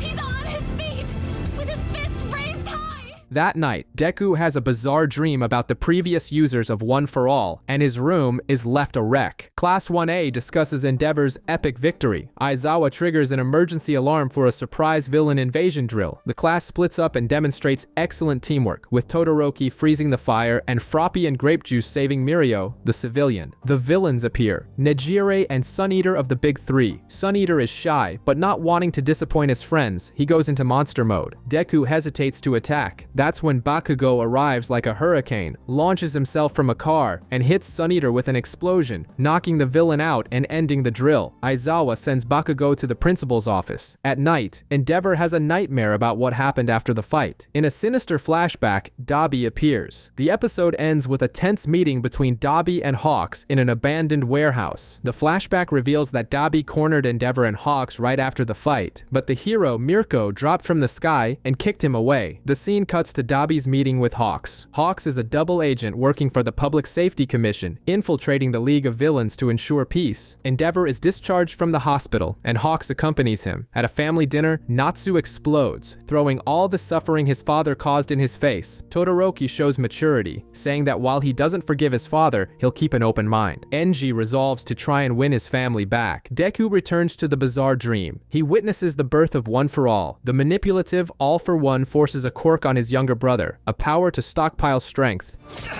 Dreams have become reality, and reality doesn't follow stock plots. The first user turns to Deku, extends his hand and says he's not alone. Deku jolts awake, the energy of One for All pulsating as the window pane cracks again. He rushes to tell All Might, who is stunned and confirms that One for All stockpiles the essence of its bearers. They wonder if this is related to the Quirk Singularity Doomsday Theory. Classes 1A and 1B gather for a special joint team battle training session. Shinso participates in an attempt to transfer into the hero course. The first round begins. Class 1, A's team, with Shinso as a bonus, falls into a trap set by Shishida, who knocks out Kirishima and Tsuyu. Shinso uses his new ability, Persona Chords, to mimic an enemy's voice and brainwash Shishida, brilliantly turning the tables. The first round continues its insane pace. Shinso's plan is thwarted when a 1B teammate breaks the spell, and Shinso himself is captured. Tsuyu manages to capture an enemy, tying the score, but 1B quickly turns the tables to 2-1 by capturing Kirishima and Koda. Shinso blames himself, but Denki and Tsuyu devise a brilliant plan. Tsuyu covers everyone with her mucus, and Denki is used as bait and a distraction. Shinso gets close, and mimicking another voice, brainwashes Ibara. This shatters 1B's communication. Shinso lures Shishida into a trap, but the masterstroke is Tsuyu flinging Hiryu at Shishida, resulting in a double knockout. With this chess-like move, Class 1A wins the first round. Eraserhead gives a cold, calculated analysis. Shinso is frustrated with his performance, but remains determined. Itsuka declares Momo her great rival, and Shie sparks a rivalry with Tokoyami. The second round begins, and Momo's plan is foiled. Shie merges with Dark Shadow and takes control of it. Using Hagakure's light, Momo's team forces Shie out. Tokoyami surprises everyone by revealing his new ultimate technique, Black Fallen Angel, which allows him to fly using Dark Shadow as wings. An easy win? Not a chance. Suddenly, mushrooms start sprouting on Momo and Hagakure. It turns out the mushroom girl had spread her spores across the field, and 1B had a plan B. Kinokol suffocates Tokoyami, and Itsuka takes advantage of the chaos to attack Momo. The second round becomes a horror movie scene with Kinokol's mushroom infestation. Manga uses his quirk to materialize a gigantic structure of onomatopoeia, separating Class 1A's team. Itsuka smashes through Momo's shield, who has no time to think. Momo pulls a massive cannon from her own stomach. No way! A freaking cannon? I held you at bay so I could buy time. She plays her trump card. A pink cloth bag falls into Tokoyami's hands, containing infrared goggles and antifungal spray. Tokoyami locates and attacks, but starts coughing uncontrollably. Kinokol grew a mushroom inside his lung. In the end, Itsuka immobilizes the rest of the team. Despite their loss, Momo demonstrates incredible intelligence, but the victory goes to Class 1B. Kinokol offers Tokoyami a lozenge after the fight. Monoma mocks Class 1A, but Itsuka drags him away. All Might pulls Midoriya aside, worried about One for All, and warns him to be careful in the 5th match against Shinso. Bakugo shows up and demands that Midoriya master the power once and for all, his own twisted way of showing he cares. The 3rd match begins. Ida and Todoroki's team versus Tetsu's team. Todoroki has a heavy flashback of his father, Endeavor. Tetsu has a boneheaded plan. Juzo from Class B uses his quirk to soften Todoroki's ice, thwarting 1A's plan. Ida sinks into the ice but reveals his new technique, Recipro Turbo, and explodes out of the ice, ready to turn the tables. With Recipro Turbo activated, Ida becomes a blur and captures Sun. So fast! But at this speed, the trade-off is power! The main fight is between Tetsu and Todoroki. Tetsu can now absorb heat, forcing Todoroki to use his fire at maximum output, just like his father used to force him to do. Todoroki concentrates all his fire into one punch. Go beyond that limit!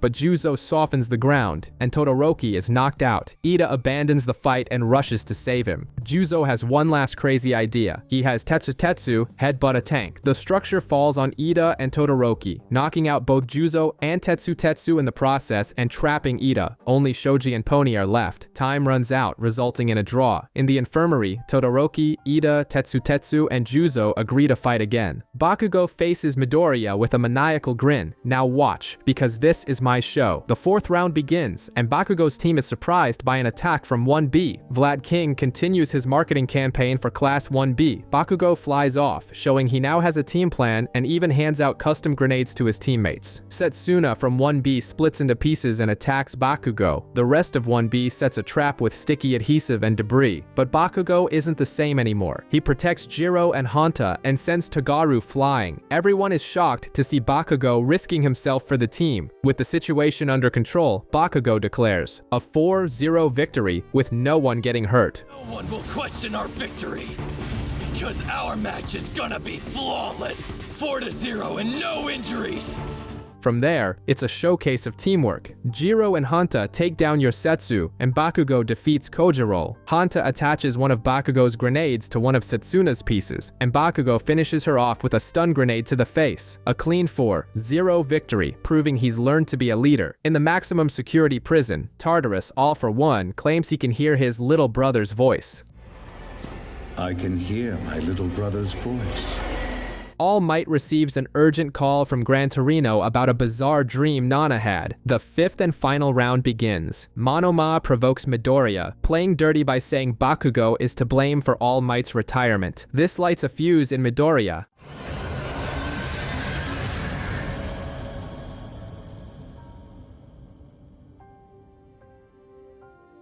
Bizarre black tendrils erupt from his arm. It's the Quirk Black Whip, completely out of control. Uraraka appears, grabs him, and tries to calm him down, asking, who helps the heroes when they're hurting? She yells for Shinso to use his quirk, and he shouts, fight me! Midoriya is caught in the brainwashing. He is transported to the Vestige world and meets one of the former wielders. The man explains that Black Whip is his quirk, which merged with One for All. He warns Midoriya that he will inherit the quirks of 6 other wielders. You're not alone out there! You got that? It's manifesting! Now's the time! So shape up! You gotta start thinking more! Uraraka slaps Midoriya to wake him up. The fight resumes with Midoriya's mind racing with new information. The Racerhead is confident he can stop Midoriya's power, but decides to let the fight continue, seeing the student's determination. Shinso outsmarts Midoriya, who is afraid to use Black Whip again. Mina and Mineta activate a hilarious combo called Grape Pinky, using Mineta's spheres as a human pinball. Monoma tries a bluff, pretending to have copied One for All, which sends Midoriya into a panic. Uraraka sees through the bluff and takes him down. The climax arrives. Shinso attacks Midoriya with his capture weapon. Midoriya, remembering the former wielder's words, controls his heart and uses Black Whip intentionally, stopping the attack. Control your heart. and master using those who live in this power.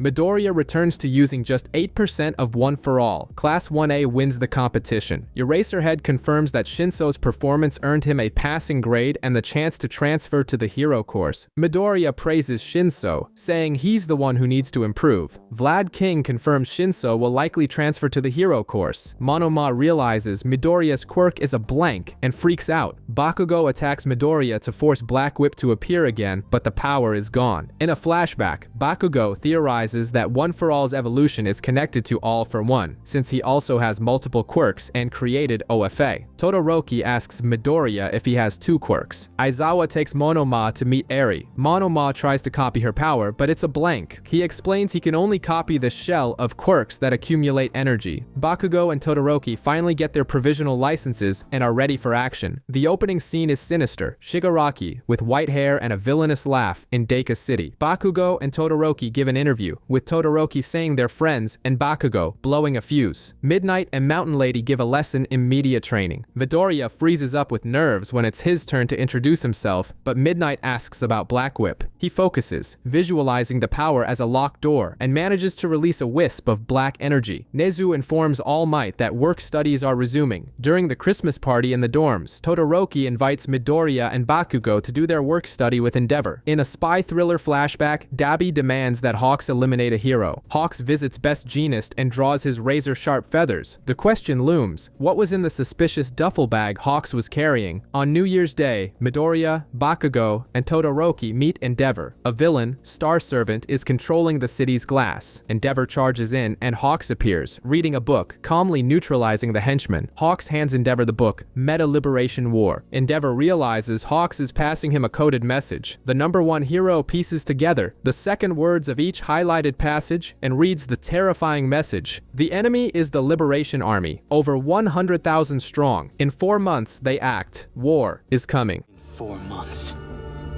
We need to be prepared. Because that's when they strike.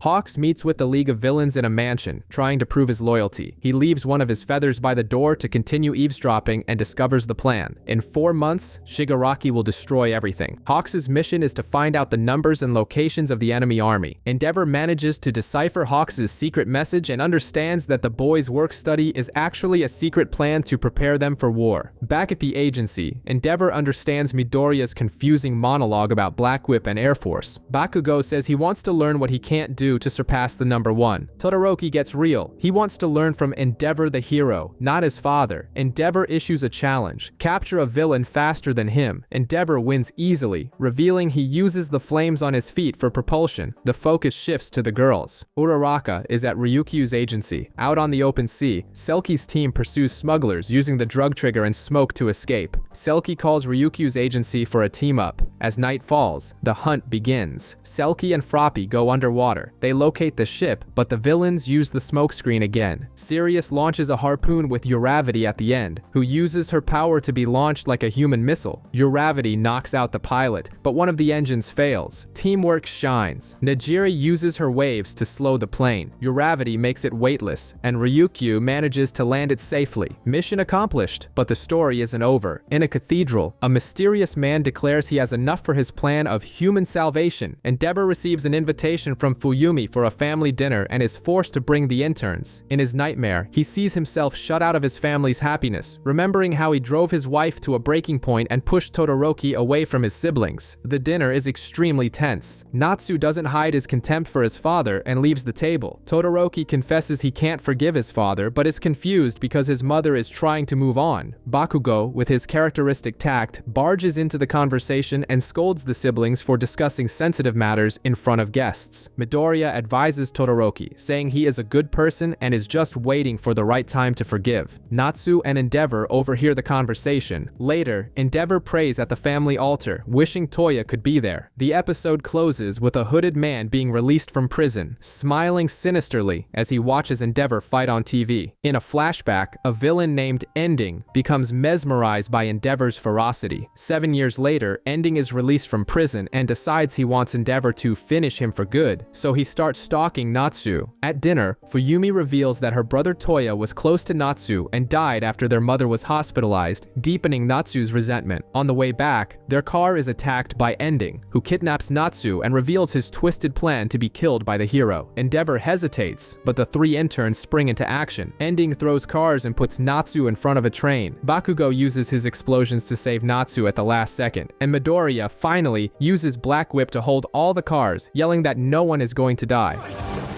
No one's dying! Not on our watch! Look at you all. Todoroki freezes the villain. Endeavor is shocked by the boy's growth and runs to hug Natsu. He apologizes, admitting he ran from his responsibility and that he practically killed Toya. Natsu doesn't forgive him, but Endeavor insists he is a good person. Endeavor decides to build a new house for Fuyumi and their mother, planning to live alone as penance. Class 1A prepares for the third term. Uraraka gets flustered with the girls over an All Might keychain that Midoriya gave her. Aizawa and Present Mike are summoned to Tartarus. Detective Naomasa revealed the truth. The villain Kurogiri, the Warp Gate Master, was created from the body of their old high school friend, Shirakumo.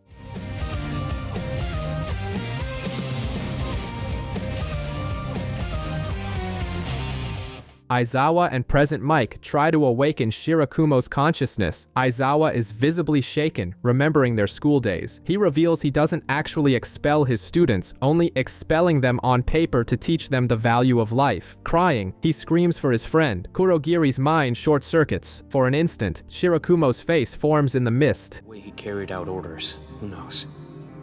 But I'll emphasize again, if you can just get him to talk, it'd be a major break in the case. And he says a single word, hospital. This clue reaches the undercover Hawks in code. Elsewhere, a doctor observes Shigaraki undergoing a bizarre surgery. Shigaraki undergoes a painful surgery. In a flashback, the League of Villains encounters Gigantomachia, who refuses to obey him. All for One's doctor, Daruma Ujiko, teleports the League to his lab, saying he will only offer support if Shigaraki can tame the beast. In an older flashback, we see a young Tenko right after killing his family. All for One finds him, gives him the severed hands of his family, and begins to shape his hatred. Back in the present, Shigaraki declares his goal to destroy absolutely everything. This determination convinces the doctor. For a month and a half, the League fights non-stop against Gigantomachia. The clash is interrupted by a call from Rey Destro, leader of the Meta Liberation Army, who has kidnapped Gi-Ren and demands a final battle in Deku City. The army has over 110,000 soldiers. Shigaraki has a sadistic plan. Lure Gigantomachia to Deku and let the army and the giant destroy each other. The history of Destro, the original leader of the Meta Liberation Army, and his son, Rey Destro, is revealed. The League of Villains arrives in Deku City, which is 90% composed of Liberation warriors. Shigaraki activates Decay and heads for the main tower, where Rey Destro awaits him. Toga is cornered by the reporter Curious, who can turn anything into a bomb.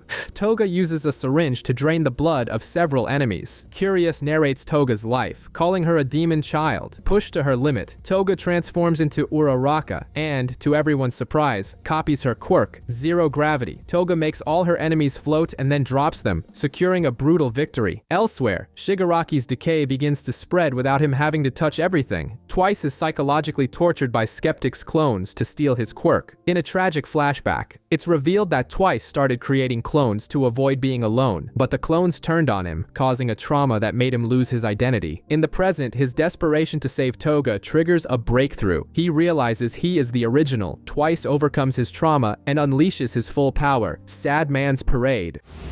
Oh, damn it! A march of grief! Sad Man's Parade!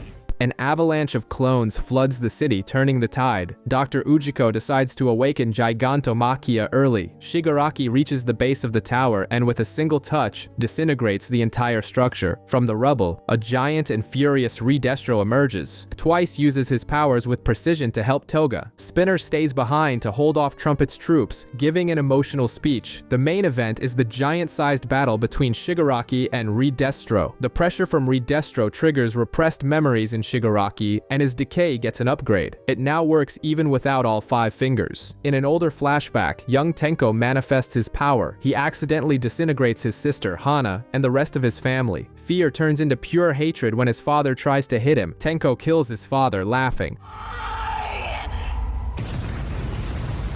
An absurd sense of pleasure shot through my entire body. In that moment, the little boy died, and Shigaraki was born. In the middle of the fight, Gigantomachia arrives, causing total destruction. Young Tenko wanders the streets, ignored by everyone. That's when All for One appears, extending a hand and saying Tenko's itch is an innate desire to destroy. AFO christens the boy Shigaraki. Back in the present, Shigaraki remembers everything and destroys his father's last remaining hand. Redestro comes at him with 100% stress, but Shigaraki defends with ease and disintegrates the energy. Shigaraki says that destruction is fun. Redestro activates the Claustro armor, increasing his power to 150%. Shigaraki touches the ground, and decay begins to spread across the entire city.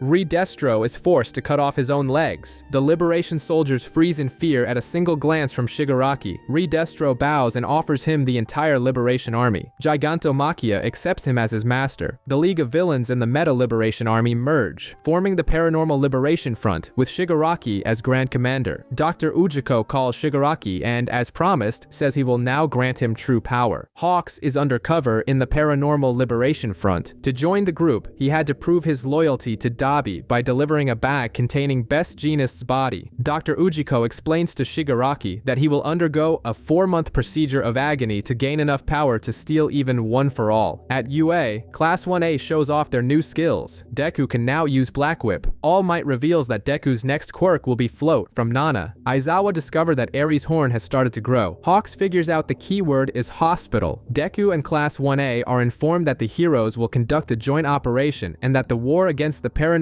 Liberation Front is about to begin. 1 month before the war, Hawks takes advantage of Twice's naivety to get crucial intel. Shigaraki is powering up for 4 months on a mountain in Kyoto, and the villains are planning a coordinated attack on multiple cities. The heroes assemble a massive simultaneous attack plan. Team Endeavor will raid Jaku General Hospital to capture Dr. Kyudai Garaki, and Team Edgeshot will attack the Paranormal Liberation Front's base on the mountain. The operation begins. The captured Dr. Kyudai is revealed to be a clone made by Twice. The real doctor mocks the heroes for falling into the trap. Present Mike is furious. The real doctor rushes to his underground lab to escape with Shigaraki, who is in the middle of his upgrade. Suddenly, Mirko, the rabbit hero, comes crashing through, crushing the teleporting villain, Johnny, and cornering the doctor. Dr. Garaki panics. A mini Nomu, Mocha, creates a clone of the doctor to save him. The time gained allows Garaki to press a panic button that releases 5 high-end Nomu. They grab Mirko and slam her against the ceiling. The hero Crust arrives to help. Garaki's goal is to buy time to finish his masterpiece, Shigaraki. Mirko realizes the doctor didn't flee and charges at him, but the high-ends corner her, completely twisting her arm. Even with a mangled arm, she crushes one Nomu with her legs and rips the head off another.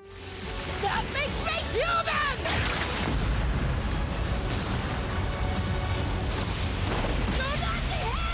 She warns them she's figured out the trick, and with a smile, declares she lives life with no regrets. The police confirm the assault on the Dunga Mountain Villa has begun. The heroes have surrounded nearly every exit, leaving only the main entrance open. Inside, Redestro is wondering where his forces are when a soldier informs him the heroes have arrived. His stress level instantly skyrockets. Outside, all hell is breaking loose. Charge Bolt had absorbed a massive electric attack, and before the villain could try again, Edge Shot pierces him with his quirk, knocking out several soldiers at once. Midnight puts more to sleep. Kamui Woods traps others with his branches, and the members of 1B join the fray. It's a movie-worthy coordinated assault. Meanwhile, in a side room, Hawks corners Twice. He reveals he managed to pass intel to the heroes without anyone noticing, and that the plan was to attack with overwhelming numbers so Twice wouldn't have time to use his clones. Twice snaps. He remembers trusting someone before, Overhaul, and how it all went wrong. He screams that he trusted Hawks, that they had a connection. Hawks tries to tell him he's a good person and can be redeemed, but Twice isn't listening. He activates his quirk and unleashes Sad Man's Parade, an army of clones, saying his life is only for making others happy. As Tsukiyomi and Fat Gum seal the underground passages, Twice's clone parade is massacred by Hawks' feathers. The villain is desperate, and Hawks says he can't let emotions get in the way now. Just as he's about to finish Twice, blue flames erupt from nowhere. It's Dabi, who stomps on Hawks' head and laughs, saying he's the one who got emotional. Dabi tells Twice he's done nothing wrong, that the heroes are the real villains. Don't feel bad, Twice. You didn't make a mistake. It's the self-righteous heroes who are in the wrong. Hawks is shocked that Dabi figured everything out, but Dabi simply says he never trusted him. The fight begins, but Hawks is at a total disadvantage against fire. To make matters worse, Dabi drops Hawks' real name, Keigo Takami. The hero hesitates for a second, giving an opening. Twice takes the chance to flee, but Hawks is faster and fatally strikes him from behind.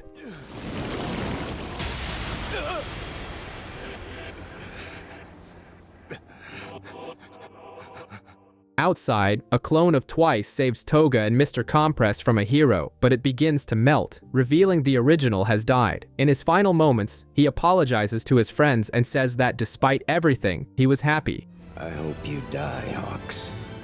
What right do you have to look at me and call me unlucky? Tsukuyomi thinks of his mentor Hawks and his greatest weakness, fire, and that's exactly what we see happening. Dabi is finishing off Hawks, burning what's left of his wings. He steps on the fallen hero and asks how he could kill Twice, a friend. Hawks, staring at Dabi's sinister smile, retorts, "That's a funny look for someone who just lost a friend." Dabi coolly replies that his tear ducts have long since burned away, so he can't cry. Hawks, desperate, asks who the hell Dabi is, since he found no records of his past. Dabi's answer leaves the hero in shock. He reveals his true identity, saying he should have always been Hawks' main focus, more so than Shigaraki or the League. Dabi's goal was never the League, but to use his obsession to burn down the world of fake heroes, following the will of Stain. As Dabi prepares for the final blow, the scene cuts back to the hospital. There, Mirko continues her insane fight against the High-Ends. Endeavor finally arrives to help, along with Eraserhead, who nullifies the regeneration of one of the Nomu. With the path clear, Endeavor rushes to aid Mirko. She's cornered, but her only goal is to destroy Shigaraki's capsule. Despite being grabbed and pierced, she uses all her strength, rips off the scraps of skin and hair holding her, and keeps running. She reaches the capsule, and at the last second, Endeavor and Present Mike arrive to provide cover. Mirko lands a devastating kick, Luna Arc, and shatters Shigaraki's capsule.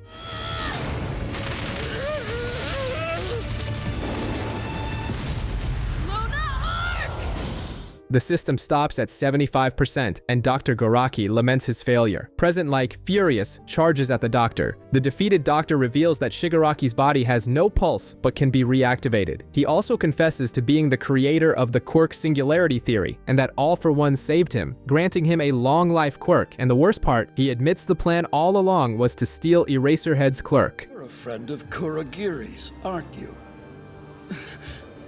I'll admit, back then, what we really wanted was erasure. Meanwhile, on a mental plane, Shigaraki confronts his family and All for One. He destroys the visions of his family and accepts his master's power. In the real world, a jolt of electricity courses through his body, and Shigaraki awakens. Police headquarters is in full panic mode, monitoring the battle at Jaku General Hospital. The evacuation is complete, and now the heroes are dealing with low-tier Nomu. But the real problem is the High-Ends in the basement, monsters on the same level as the one that took two top heroes to defeat. Meanwhile, a hero who had been helping out comes across a strange machine and destroys it with a laser. Bad idea. The short circuit acts as a defibrillator and awakens Shigaraki. In the midst of the chaos, Crust is holding back a giant Nomu while Eraserhead tries to keep the others in his sights. Suddenly, Gran Torino and more heroes arrive as backup. But at the same time, Xless sees Shigaraki standing, and before he can react, the villain touches his face and turns him to dust. Cold and calculating, Shigaraki even takes the hero's cape to cover himself. Cut to the Gunga Villa. Tsukuyomi senses Hawks is in danger and through sheer willpower, rips through Fat Gum's fat to escape and save his friend from Dabi. The villain, with a smirk that says he's loving the chaos, shows them twice his body and taunts that heroes are just as dirty as they are. He attacks with his blue flames, but Hawks whispers a plan into Tsukuyomi's ear. They manage to escape by jumping from a balcony, but are intercepted by a giant ice pillar created by Deku. Back in Jaku, Deku is helping with the evacuation when he hears a voice in his head. It's the first user of One for All, like an Obi-Wan ghost, warning him that he has awakened. And then, all hell breaks loose. Shigaraki's decay activates at maximum level, disintegrating the entire hospital and spreading across the city. In the desperate escape, Crust sacrifices himself to save save Eraserhead, giving a final thumbs up before turning to dust. Deku and Todoroki try to stop the wave of destruction, but it's useless. In the middle of the crater, Shigaraki finds some Quirk-destroying drugs and calls Gigantomachia, telling him the time to destroy everything has finally come. The police are still flying blind, with no contact from anyone in Jakku. Meanwhile, at Gunga Villa, the fight rages on. In the middle of the fray, a hero named Eel Boy reveals himself, and it's Toga in disguise. She snaps, remembering twice, and starts slicing through everyone, screaming that the heroes are in the way of the world she wants. Suddenly the ground trembles and a giant hand emerges, with Dabi instantly realizing Shigaraki has awakened. In the crater of Jakku, Endeavor charges at Shigaraki, but the villain is completely supercharged. He has regeneration, super strength, and can unleash bizarre air cannons. Even with all this power, Shigaraki feels something is missing. A voice in his head keeps repeating "one for all." Using the search quirk that All for One stole from Ragdoll, he locates Deku. The game is changed. The target is now our favorite broccoli boy. Midoriya realizes he's the main objective and, to protect the civilians, runs in the opposite direction, acting as bait. And of course, Bakugo follows, yelling that he's not there to save the protagonist, but to get revenge on Shigaraki for the kidnapping that led to All Might's retirement. Shigaraki, annoyed by the hero's communication, uses a radio wave quirk to fry all their comms. He finally appears before the two boys, but Gran Torino swoops in and saves them at the last second. Immediately after, Eraserhead appears and bam, erases Shigaraki's quirks. But there's a problem. Even without his powers, Shigaraki's physical strength is on par with All Might's. The Mad Doctor explains that he is a perfect Nomu. To make matters worse, an army of Nomu sprouts from the ground, blocking any reinforcements. The situation has become critical. Newspapers show the apocalypse in Jakku City. A third of the city has turned to dust, and all of Japan wonders what kind of monster the heroes are facing. All Might watches, worried, while All for One smiles smugly in his cell. On the front lines, Endeavor's fight against Shigaraki continues frantically. The villain reveals he protected some Nomu capsules and activated them with radio waves, creating an army of near high ends. Shigaraki's target becomes Eraserhead, since he's the only one who can nullify his powers. But in the blink of an eye, Deku throws himself in front to protect his teacher, shouting that the worst case scenario isn't losing One for All, it's losing Aizawa.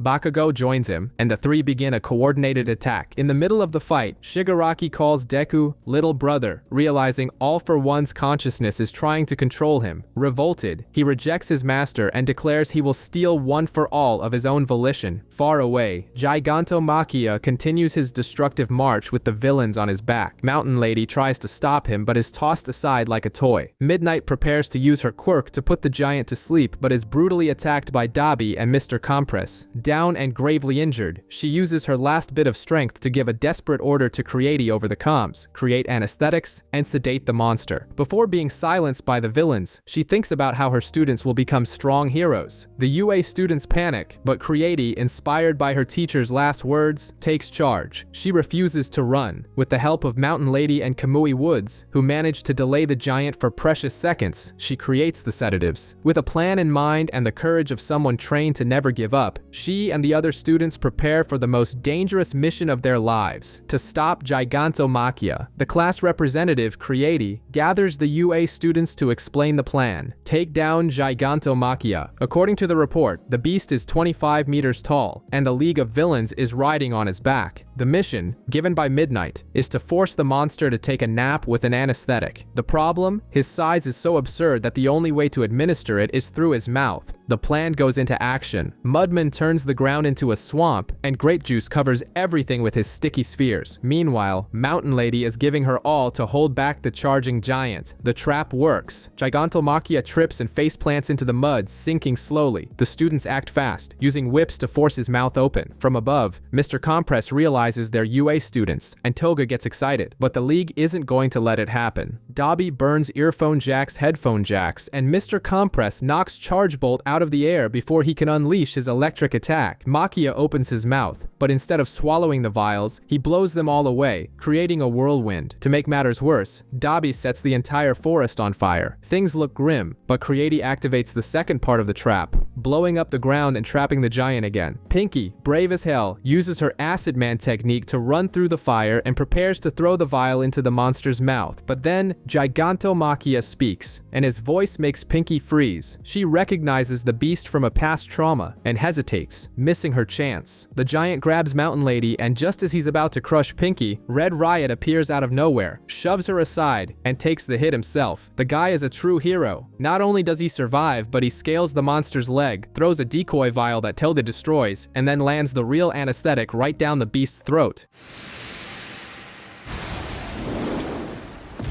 I am Red Riot!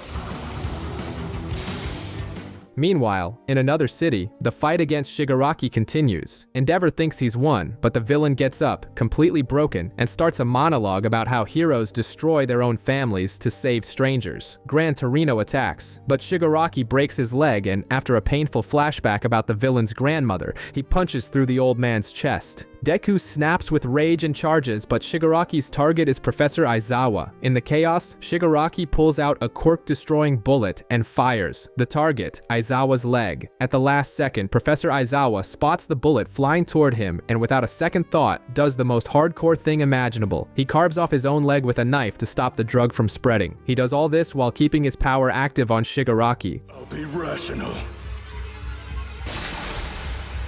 And do what I must.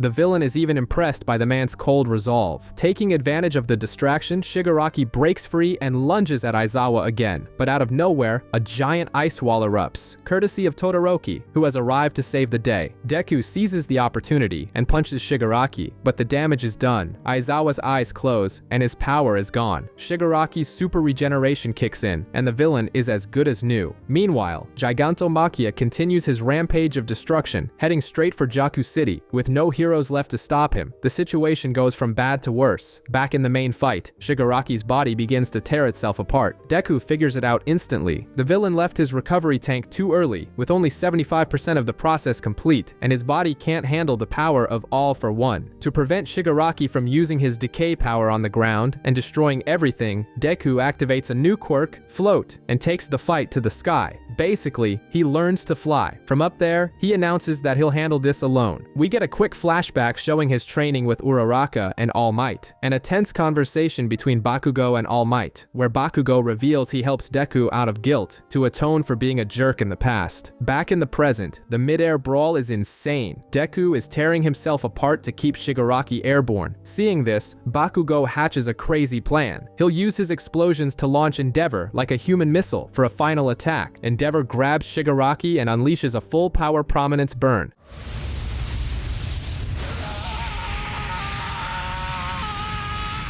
turning the villain into a human torch. But just when everyone thinks it's over, bizarre spikes shoot out from Shigaraki's charred body. They fly toward Deku, but Bakugo, acting on pure instinct, throws himself in front, pushes Deku aside, and is impaled in his place. Deku is in shock, watching Bakugo get pierced by the spikes meant for him. Shigaraki's body is now controlled by All for One, who, with stone-cold indifference, calls Bakugo's sacrifice unnecessary. Hearing this makes Deku completely lose control. He explodes with rage and charges the villain, who smiles and touches his face to steal One for All. At that moment, both of their consciousnesses are transported into the vestige world of One for All. There, All for One is merging with Shigaraki's body, and Shigaraki is not happy about it. Nana, the 7th user and Shigaraki's grandmother, appears to help Deku. All for One explains that quirks carry the consciousness of their owners and tries to use Nana to manipulate his grandson, but Shigaraki makes it clear he hates her too. Shigaraki's hatred is so strong it begins to destroy that world, but the previous One for All users, led by the first, emerge to protect Deku. They declare they will never surrender to evil and push All for One back. In a final effort, Deku launches himself at Shigaraki, and back in reality, the two are thrown apart. The power wasn't stolen. While this existential showdown unfolds, Gigantomachia continues his tour of destruction, just minutes away from reaching the hospital. On the monster's back, Toga is lost in thought about Twice's death and what it means to be a hero. She decides she needs to ask Uraraka and Deku about it and simply jumps off the giant to find them. Uraraka is in the middle of the chaos, helping to evacuate civilians, when a desperate old woman begs for help to save her bedridden husband. Uraraka rushes to help but is shocked to see the old woman transform. It was Toga in disguise. The villain attacks, pinning Uraraka to the ground with a knife, and asks what she's going to do. Uraraka, with no time for games and focused on saving lives, replies bluntly, if Toga is going to stand in her way, she'll be captured right here, right now. The action kicks off with Deku, Todoroki, and Bakugo being saved by Endeavor from a fall after that crazy trip inside the mind of One for All. Shigaraki, now controlled by All for One, uses his tendrils to catch himself and is confronted. Ingenium and Nejiri arrive, warning that Gigantomachia is on his way. To make matters worse, a cargo plane appears, carrying a key hero, Best Jeanist, who is still recovering. Elsewhere, Uravity confronts Toga. Toga lays it all out. She loves Deku and Uravity in a sick, twisted way, wanting to become them. She reveals that what Curious from the army did was awaken her transformation power, allowing her to use the quirks of the people she copies. Toga proves her point by using Uravity's quirk to attack, but Uravity counters with her new ultimate move, Zero Satellites. Toga retreats, but she is now a much greater threat in the war. Gigantomachia arrives, smashing everything. Endeavor, Todoroki, and the other heroes are thrown aside. Then comes an epic moment. Dabi descends from the monster's back and makes the series' biggest reveal. He is Toya, the son Endeavor thought was dead.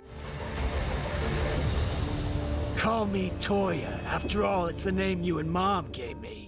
In a broadcast that hijacks the news, he confesses to killing 30 people and exposes the Todoroki family's dark history, revealing that Endeavor forced Todoroki's mother to marry him to create a child with the perfect quirk. Dabi uses the confession to shatter the public's trust in heroes, revealing that Hawks killed twice and exposing Hawks' father's past as a murderer. Best Jeanist jumps from the plane and, in true shonen fashion, uses his carbon fibers to bind the entire league of villains, including Gigantomachia and Dabi, proving the body Hawks delivered was a fake. Dabi is stunned. Nejire is burned, but Ingenium saves her. Todoroki confronts Dabi about nearly killing Natsu, and Dabi confesses that all he wants is to see Endeavor suffer. Just when the situation is critical, Lemillion bursts from the ground and saves the day. A flashback shows he asked Eri to restore his quirk, and she succeeded. Seeing Mirio's power and his friend's courage, Bakugo finally reveals his hero name. Great Explosion, Murder Dod Dynamite. The fight is epic. Deku uses Black Whip from his mouth to save Todoroki,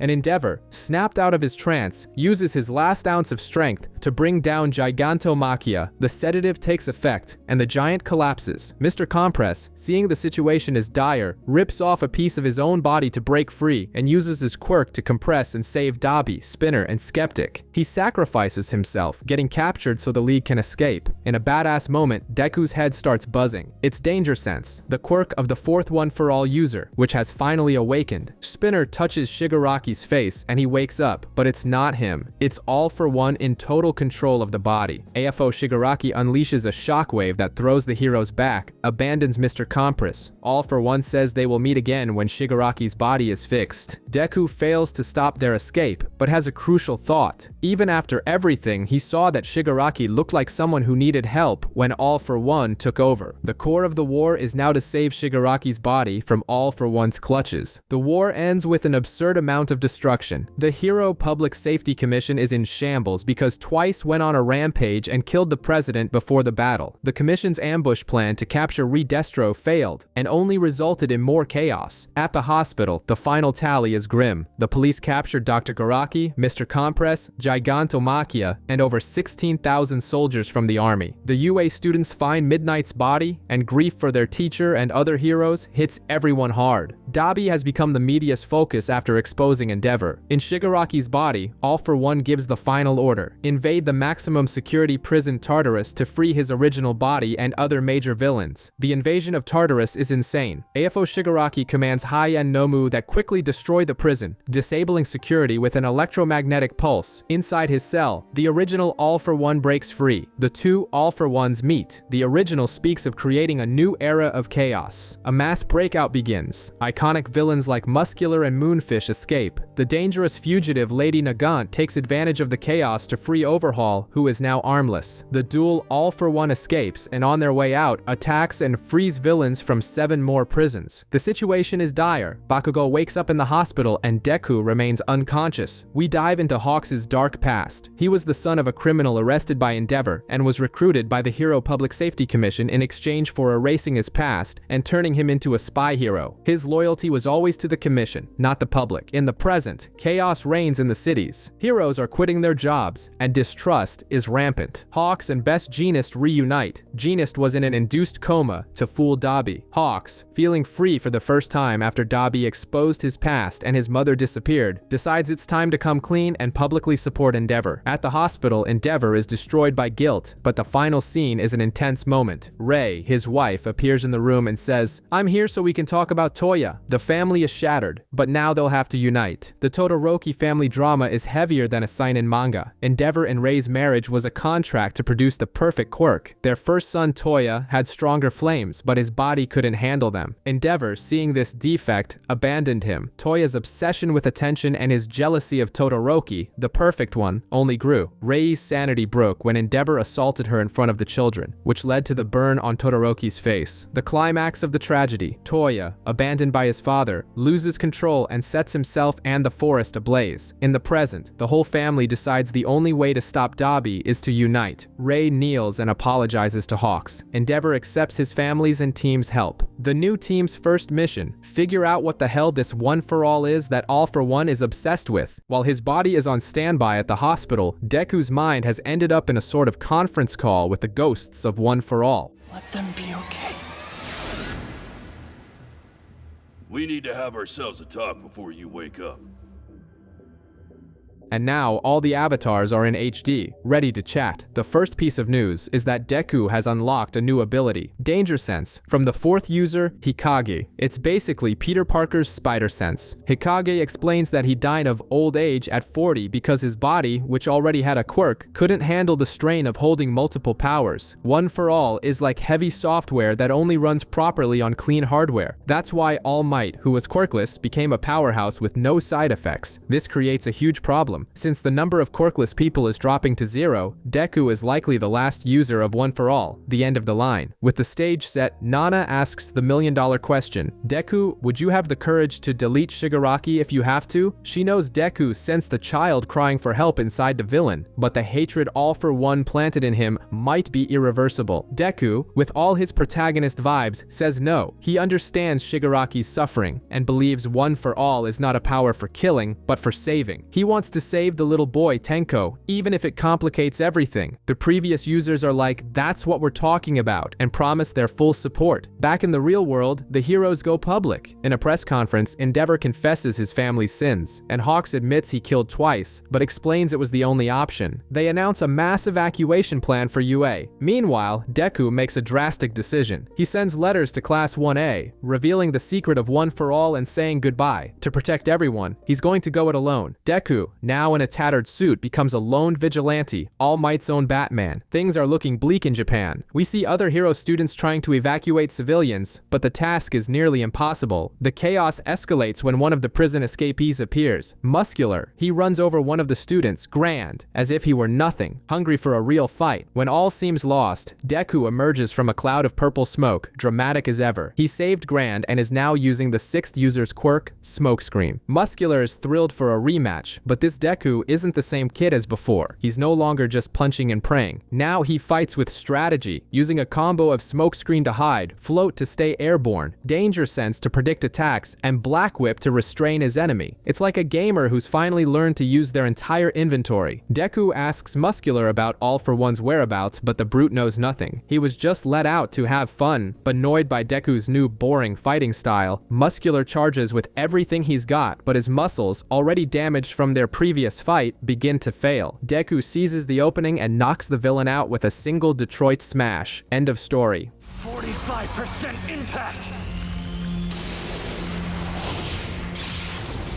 Detroit smash! Afterward, Deku meets up with All Might, who has become his personal Alfred, providing support and new gear like the mid-gauntlets. They formed an elite team with Endeavor, Hawks, and Best Jeanist to hunt down All for One, with Deku on the front lines. In flashbacks, we see emotional moments, Deku saying goodbye to his mom, promising to return, and a conversation with Gran Torino, who gives him his yellow scarf and advises him to do what's necessary, even if it means killing. With the scarf around his neck and a new purpose, the vigilante Deku and his support team head into the night, officially beginning their hunt. On a stormy night, a giant woman is being cornered by a paranoid crowd who thinks she's a villain. Just as a lynching is about to start, Deku appears in true calm down everyone fashion and breaks up the fight. He explains that the woman is just scared and lost and promises to take care of her. All Might then pulls up in his armored car, acting as Deku's personal Uber and food delivery service. Alone on a rooftop in full vigilante mode, Deku reflects that he needs to master his powers quickly, since no one has a lead on All for One. Meanwhile, in the Vestige realm, there's some drama. The first user, Yoichi, tries to convince the second and third users to trust Deku. The guys are hesitant because they died fighting All for One, but Yoichi throws it in their faces. If you don't trust the kid, why did you save my hide and show up here? With that, all the former users decide to back Deku 100%. Across town, Endeavor, Hawks, and Best Jeanist are hunting villains, but only find dead ends and civilians furious with Endeavor because of Dabi. They decide to keep their distance from Deku, so they don't reveal they're a team. Hawk's theory is that the villains are hiding on purpose, creating the perfect chaos for All for One to make his move. Suddenly, the hunter becomes the hunted. Deku tries to call All Might, but a bizarre bullet hits his phone and cuts the GPS. A female voice comes from a microphone in the bullet and warns, "I'm taking you with me." The sniper is none other than Lady Nagant, a legendary ex-hero turned mercenary. A quick flashback shows Hawks warning Deku about her. The fight begins with Nagant firing curving bullets, and to make matters worse, she's not alone. She's carrying Tai, Overhaul, like a keychain. Another flashback reveals it was All for One who recruited her, promising to destroy the hero society she despises, and throwing in the airwalk quirk as a bonus. The fight between Deku and Lady Nagant continues at a frantic pace. He uses float to dodge in a zigzag pattern, but the sniper's aim is absurd, and she can also fly thanks to the power she got from All for One. Meanwhile, All Might, despite being powerless, faces two goons who blew up his car and delivers a protective father speech, saying he'll die before letting anything happen to Deku. With no way out, Deku resorts to a new tactic. He releases a massive smokescreen and starts using a brand new quirk, Fa Jin, which stores up energy through repetitive movements. Basically, he's doing squats in the middle of the smoke to charge up a special attack. Then, he uses Black Whip to create decoys with his mask and backpack, distracting Nagant. The strategy works, and he uses the energy from Fa Jin to launch himself at her. During their mid-air combat, Nagant reveals her dark past. She was a secret government assassin, forced to eliminate threats in the name of peace. The guilt destroyed her from the inside, and she rebelled, killing her own boss. Seeing she can't beat Midoriya on skill alone, she resorts to a low blow. She aims at Kai, knowing Midoriya's hero instinct will force him to save him. But Deku is on another level now. He combines several quirks, including a faux 100%, to blast past the bullet at super speed, save Kai, and then shatter Nagant's rifle arm with a Manchester smash.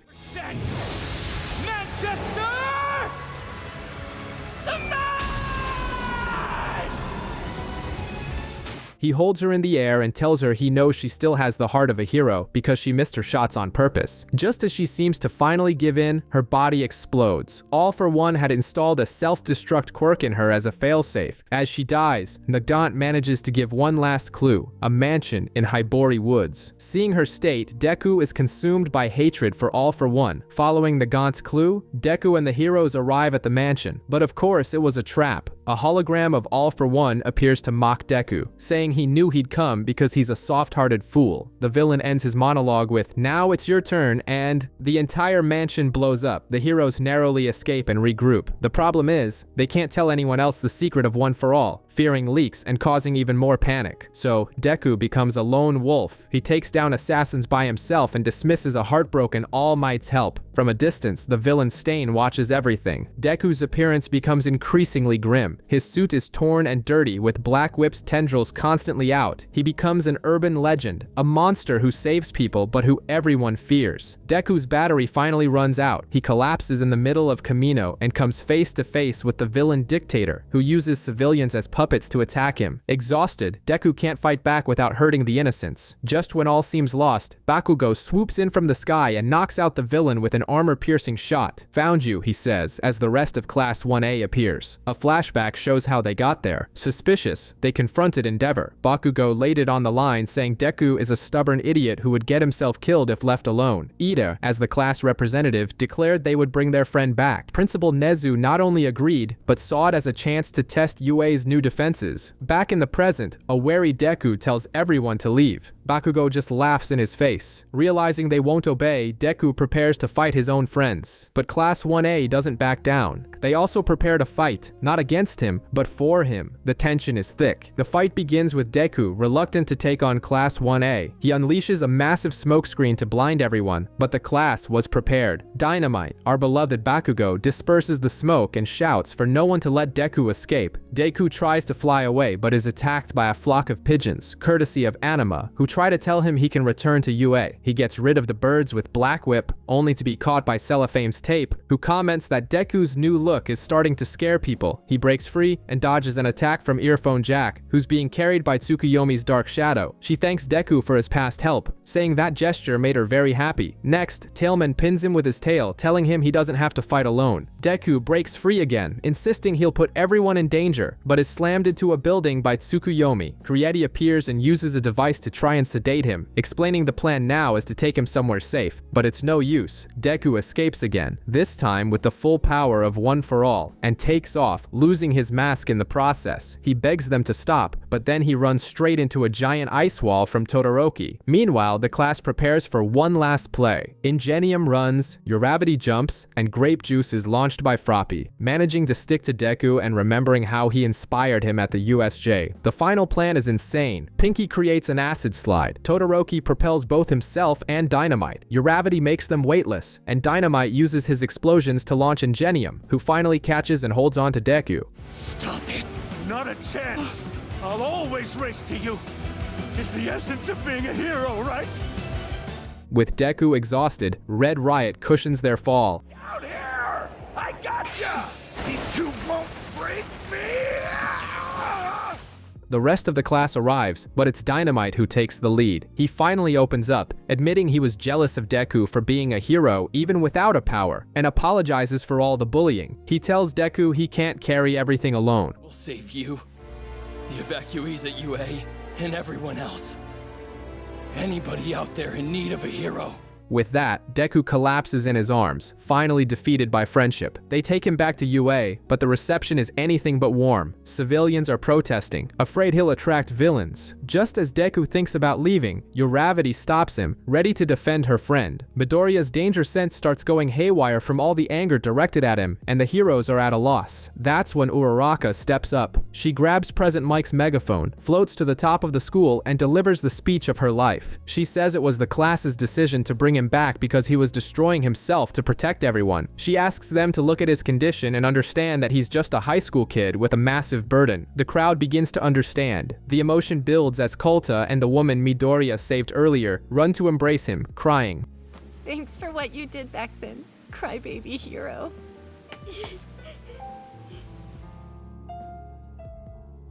A civilian in the crowd finally gets it. Heroes aren't gods, they're people, and if they turn away those still fighting for them, then everything really will be lost. The mood shifts completely, and the crowd accepts Midoriya staying. Endeavor and Hawks watch from a distance, and Hawks sees a glimpse of the future, a place where everyone takes care of each other. Nezu calls Aizawa, who has recovered, and now wears an eye patch and a prosthetic leg, confirming the mission was a success. Meanwhile, All Might is alone, feeling useless. Suddenly from the shadows emerges Stain, with an intense gaze, ready to confront the former symbol of peace. All Might is at his lowest point, blaming himself for everything, when he's cornered by Stain. But the hero killer isn't there to fight, he's there to give him a reality check. Stain forces him to watch a woman who, every day, cleans the vandalized statue of All Might. He explains that the hero's legacy isn't his power, but the inspiration he left in people, a flame that never went out. Stain's words hit home, and All Might cries as he sees living proof of his impact. Before disappearing, Stain throws a knife with a data disk he stole from Tartarus, giving his greatest idol the information that could turn the tide. Back at the dorms, Class 1A gives Midoriya a forced bath, a lighthearted moment to break the tension. Later, All Might appears at the window and reveals the final battle is near. Thanks to Stain's data, they know Shigaraki's body will be complete in just 3 days. The countdown has begun. To make matters worse, they request international aid, but the bureaucracy is a nightmare. But there's a catch. The #1 hero from the USA, Star and Stripe, has already taken off to help. Apparently, she's the president of the All Might fan club and wasn't about to leave her master hanging. The next morning, Midoriya wakes up from a nightmare, but his friends are there to calm him down. Looking at everyone, he realizes he's no longer alone. The final battle may be coming, but now, with Class 1A by his side, he's no longer afraid. Together, they will reclaim everything they've lost. In a hidden cave, All for One, the crime lord, is just chilling, waiting for the chaos he's spread across the country to do his dirty work. He's like a chess master, watching his plan for world domination unfold while the heroes run around like headless chickens. He reveals that stealing One for All is just one step on the ladder, and that the real obstacle to his final plan is on its way. And who is this threat? None other than Star and Stripe, the #1 hero from the United States. Think of her as a mix of Captain America and Superman. She's flying to help Japan, ignoring the international red tape that has everyone else too scared to get involved. All for One calls her the strongest woman in the world, and his plan is simple. If he steals her quirk, it's game over. Meanwhile, Endeavor, Hawks, and Best Jeanist are on their way to meet Star, but they get an emergency call. Shigaraki, with his body nearly 100% upgraded and riding a flying Nomu, has intercepted the hero mid-air. The fight is going to start sooner than expected. Star's team preps for battle, and she lays down the law. We're going all out, and I'll deliver the mortal remains to the families of anyone who falls. Ominous. The fight is a light show in the sky, like a scene from Top Gun with superpowers. Shigaraki, who's having a bizarre identity crisis thanks to All for One in his head, attacks, but Star and her jets dodge. That's when she reveals her power, New Order.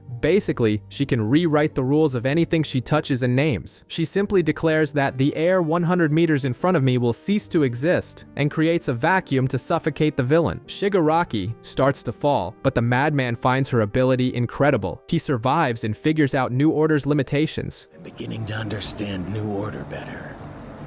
Your godlike quirk has rules of its own. She can only use it on 2 targets at a time, and one of those targets is herself, as she uses the power to give herself All Might-like strength. He also discovers that the power only works if her perception of the target matches the target's perception of itself. Since Shigaraki doesn't even know who he is, her attack on his heart fails. To top it all off, Star creates a giant air clone of herself. The air hardens into my form, but 1,000 times bigger! Fist bomb to the and prepares for a missile attack called Tiamat. Things just got serious. The aerial battle continues at an insane level. Star and Stripe's giant air clone grabs the Tiamat missiles mid-air and, with a spin worthy of an Olympic athlete, unleashes a state-of-the-art hypersonic intercontinental cruise punch right at Shigaraki. State-of-the-art hypersonic intercontinental cruise punch! The explosion is so colossal it carves a crater into the ocean floor. Game over? Not a chance. The villain survived. At the last second, he used decay to dig a hole and hide under the sea. This guy is harder to kill than a cockroach. He emerges from the hole, completely scorched, and lunges at Star. Her team tries to protect her, but Shigaraki is too fast. Jumping from jet to jet, in an act of desperation, her pilot and friend Ethan yells for her to crush his plane to kill the villain along with him. But it's too late. Shigaraki grabs Star's face, beginning to steal New Order and disintegrate her with decay at the same time. But the #1 hero had one last card up her sleeve. Before being caught, she gave her own quirk a new rule. New Order will revolt against other quirks.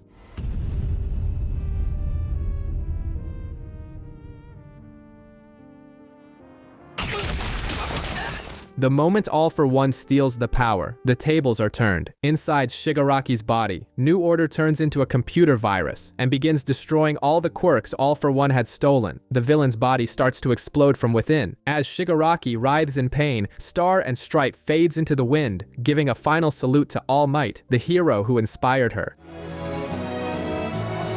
This is me. Returning the favor.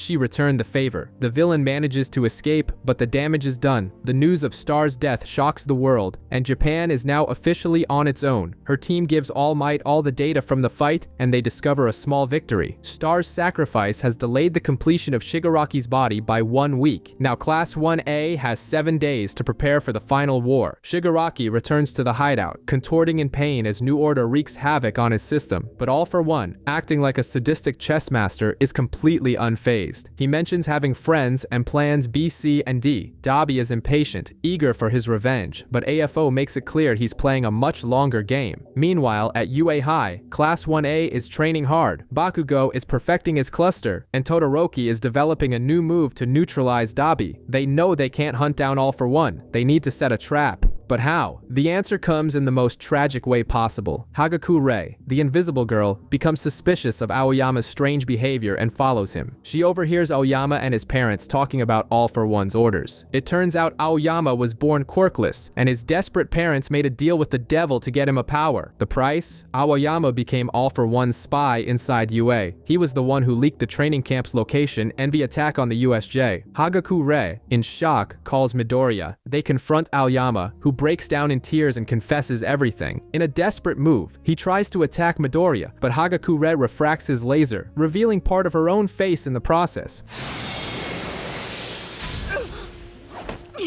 How could you sleep at night in the same dorm as us? Midoriya restrains the Aoyama family with Black Whip. In front of the teachers and all of Class 1A, Aoyama calls himself a villain, but Midoriya refuses to accept it. He remembers how Aoyama tried to help in the past and how he is clearly filled with regret, just like Lady Nagant. Midoriya extends a hand and says he can still become a hero, and then it clicks. The class realizes that Aoyama's connection to All for One isn't just a tragedy, it's the perfect bait they needed. The traitor reluctantly becomes the key to the trap that could finally end the villain. We open with Class 1A discussing Aoyama's future. The students want to forgive their friend and even use him as a trump card against the villains. But Present Might gets real. Can they truly trust someone who betrayed everyone? Ida, ever the class rep, says they are also to blame for not noticing Aoyama's suffering. The entire class agrees, wanting to bring their friend back, just like they did when Deku went rogue to fight alone. In the middle of the discussion, Aizawa appears on a video call from the hospital. He cuts through the chatter, takes responsibility for Aoyama, and declares he won't expel anyone. On the contrary, he has a plan to lure out All for One. But first, he asks them to cover Aoyama's ears, as the master villain might be spying through him. With the plan set, Midoriya and Ida rush to Mei's workshop to get their costumes repaired. As always, the door explodes, and Mei lands on top of Midoriya. The poor guy is so exhausted he doesn't even get flustered anymore. Mei, for her part, has been living in a bubble, completely unaware of the war, having spent all her time focused on upgrading UA's defenses. She can't fix their gear due to a lack of materials, but she improvises some makeshift upgrades and sends a message for everyone. The support course students are in this fight too. Meanwhile, at the hospital, All Might explains the other part of the strategy, keeping Shigaraki and All for One separated by at least 10 kilometers. If the two of them team up, it's game over. Later, Aizawa talks with Aoyama, who is terrified of All for One and of letting his friends down. The teacher is frank. Maybe he can't stay at UA after this, but now is the time to fight for what's right. With the promise that he won't be abandoned, Aoyama agrees to help. The scene cuts to a purple-haired young man hanging upside down from a tree, wearing a brand new hero costume. It's Shinso, and he looks ready for action. Night falls, and Toga decides to pay a visit to her old home, now covered in graffiti and falling apart. She recalls her traumatic past, how her parents and classmates treated her like a monster. Suddenly, Dabi appears, lounging on a nearby building, and asks if she has made up her mind about destroying this rotten world. Her answer is a very direct yes. In a caring gesture, Dabi sets her house on fire, saying it's for a few good laughs. He also gives her a vial of twice his blood, a little souvenir from the war, and suggests she use her friend's power to cause chaos. Meanwhile, in a cave, Spinner goes to check on Shigaraki. The villain's body is transforming into a grotesque mass of fingers, and All for One, who is in control, tells Spinner not to worry. All for One and Skeptic begin to manipulate Spinner, turning him into a symbol for the heteromorph struggle. Remedial. Back at UA, Principal Nezu makes a public announcement. In 4 days, Shigaraki will awaken. The news spreads and reaches All for One's spies who celebrate. Their plan was to force Midoriya out of the school, and Nezu just did their work for them. After saying goodbye to their families, Class 1A moves into an armored fortress. There, Midoriya and Uraraka have a moment alone. She tells him that during her speech, she was thinking about Toga and how she never understood her side of the story. Midoriya understands and reveals that he saw the spirit of young Tenko inside Shigaraki. They both know a fight is inevitable, but they can't ignore the humanity that still remains in the villains. Days later, the plan is set in motion. Aoyama meets Midoriya in a parking garage and, faking another betrayal, begins to reveal All for One's plan for world domination. The master villain descends from the heavens, full of pride, but then comes the surprise. Aoyama turns and fires his naval laser right at All for One. It was all a trap. All for One is baffled as to how he was deceived, since his power detects lies. He summons the League of Villains, but the heroes had their own ace up their sleeve. Portals open, and dozens of pro-heroes emerge, ready for a fight. The final battle has begun. We flash back again, explaining the details of the heroes' brilliant plan. Class 1A's futile searches were actually a ruse to make All for One feel secure. To fool the villain's lie detector Quirk, they used Shinso, who controlled Aoyama's parents' speech during the call, removing any trace of emotion. And to transport everyone, the solution was Monoma, who used his power to copy Kurogiri's portals. Monoma, who was always seen as a side character, receives a motivational speech from his teacher, Vlad King, who calls him the star of the show. Back in the present, Operation Troy is activated. Giant metal cages erupt from the ground, trapping the villains in groups and launching them into different portals, separating the enemy forces. Dabi tries to go after Endeavor, but Todoroki appears and intercepts his brother, finally beginning their family reckoning. However, in the midst of the chaos, Toga manages to snag Deku with a wire and pull him into a different portal, straight to Okuto Island. Bakugo tries to save him, but fails. The entire battle plan has just gone down the drain, as Deku was the key to defeating Shigaraki. All for One is sent to a mountainous area with Hawks and Endeavor, while Shigaraki is transported to a surreal battlefield. UA itself, now floating in the sky, transformed into an arena called the Sky Coffin. The place was designed to nullify Shigaraki's decay quirk, with platforms that regenerate thanks to the work of Mei, Sementos, Momo, and the entire support course. The power is supplied by Denki and other students. To complete the trap, Monoma is using Aizawa's Erasure quirk on Shigaraki, with the hero manual applying eye drops to keep him from blinking. It's an absurd but functional setup.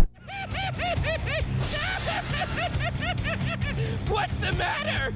Is the final boss having trouble using his power? Even with everything going well, Aizawa is tense. Deku is missing, and Shigaraki's body has reached 100% completion. As if to prove it, the villain unleashes a wave of bizarre fingers from his arm and attacks Mirko, panicking everyone with his terrifying new power. The fight with Shigaraki escalates to a bizarre level. His body is undergoing an uncontrolled mutation, with a giant mass of fingers covering the battlefield. It's not a quirk, it's his body overloading from all the power he's absorbed. Eraserhead has to keep his quirk active without blinking to prevent decay. Eraserhead receives the information that Deku is isolated on an island with Toga and cannot be rescued. Eraserhead tells him bluntly, "You're on your own." Toga, in a bizarre scene, confesses her feelings to Deku, saying that dating is drinking a person's blood to become them. Her speech about not being normal breaks her, and she attacks. Yoravity throws herself in front, taking a knife to the shoulder, but Deku and Froppy restrain her. Deku tries to fly toward UA, but the second user of One for All appears in his mind to lecture him, saying he needs to trust his friends. Meanwhile, Dabi turns Kamino into a barbecue of blue flames, facing off against Todoroki and the remaining heroes. We go back in time to understand Dabi's origin. He survived the forest fire and was found on the brink of death by All for One, who attempted a villain recycling program. Dabi, with his body completely burned, refuses the brainwashing and sets fire to the orphanage. He survived on pure hatred. He sees his father training Todoroki, feels replaced, and gives up on returning home. In the present, Dabi's skin is melting off, but he doesn't stop beating Todoroki, calling him a failure. Todoroki gets back up and reveals his new ultimate move, Phosphor. He uses his ice side not to defend himself, but to create cold flames, the perfect counter to his brother's blue inferno. Todoroki hits Dabi with an ice punch, extinguishing the flames and freezing the villain into a statue. I could copy him. And is splashed by a fist! I bet you're a big All Might fan, huh, Shoto? The hottest family feud in anime finally comes to an end. Todoroki's victory inspires the heroes, but the calm in Kamino doesn't last. A purple light emanates from the frozen Dabi's chest, a sign that the fight isn't over. In another arena, Spinner, now a giant lizard thanks to All for One's quirk-enhancing steroids, leads an army to rescue Kurogiri. In the main arena, All for One in Shigaraki's body taunts Endeavor about Dabi. AFO dangles the bait, and Endeavor, furious, attacks recklessly and gets a hole punched through his torso. To make matters worse, AFO gets annoyed by the arrival of side characters, Tsukuyomi and Earphone Jack. The villain unleashes a monstrous attack, gravely injuring the supporting heroes. Hawks is sliced up, and Jiro loses a piece of her ear and her earphone jack. AFO gloats, saying that minor heroes shouldn't mess with the final boss. Earphone Jack refuses to be a side character and uses a vibration attack. Heartbeats surround Legato that stuns All for One. The opening is fatal, the quirk stolen by AFO Rebel, giving Tsukuyomi a chance to land a blow that destroys the villain's life support system. Endeavor rises from the ashes and uses his own body as a shield, sacrificing his right arm, and remembers his obsession with being superhuman. Endeavor strikes All for One with a vanishing fist, forcing the villain to relive the pain once inflicted by All Might.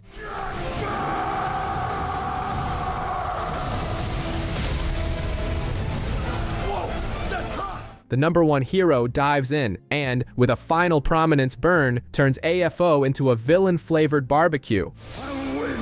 Then keep looking at Toya! Stop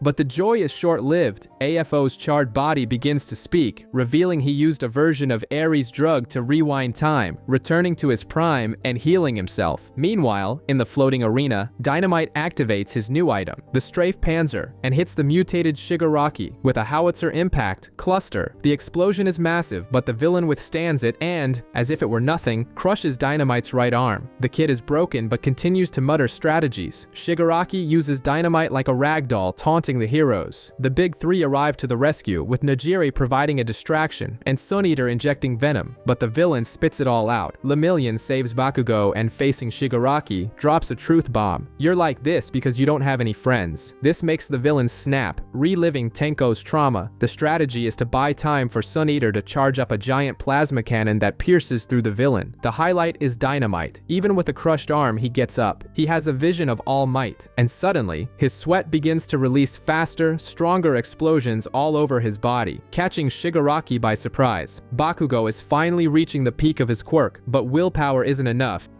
Can I still catch up to you?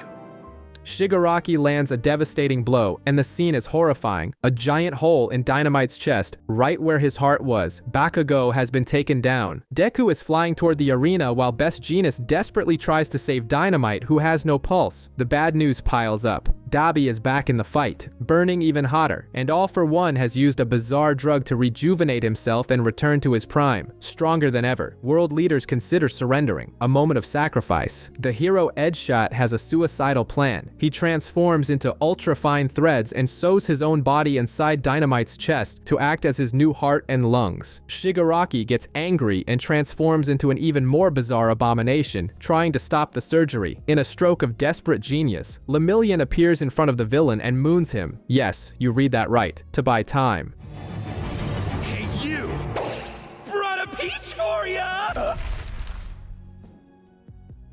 The distraction works, and in that instant, Deku appears from the sky and lands a flying kick to Shigaraki's face with 100% of his power. The final fight has truly begun. Upon landing in the floating arena, his first sight is Dynamite's body on the ground and the injured heroes. The trauma makes him snap, with full cowl and black whip exploding in a rage. Lemillion intervenes, phasing through the chaos to confront Deku and revealing Edgeshot's emergency surgery on Dynamite. Deku composes himself. He clashes with Shigaraki, but Nana's vestige notices something. Her grandson is still fighting back, seeing a small tremor of resistance in one of the villain's deformed fingers. The second user of One for All warns him he has 5 minutes to win if he uses Gear Shift, an ability that manipulates speed at a cellular level, ignoring inertia. Deku activates the power and vanishes, breaking the sound barrier. He hits Shigaraki with an unbelievable sequence of punches and a 120% Detroit smash. He's operating at 120%!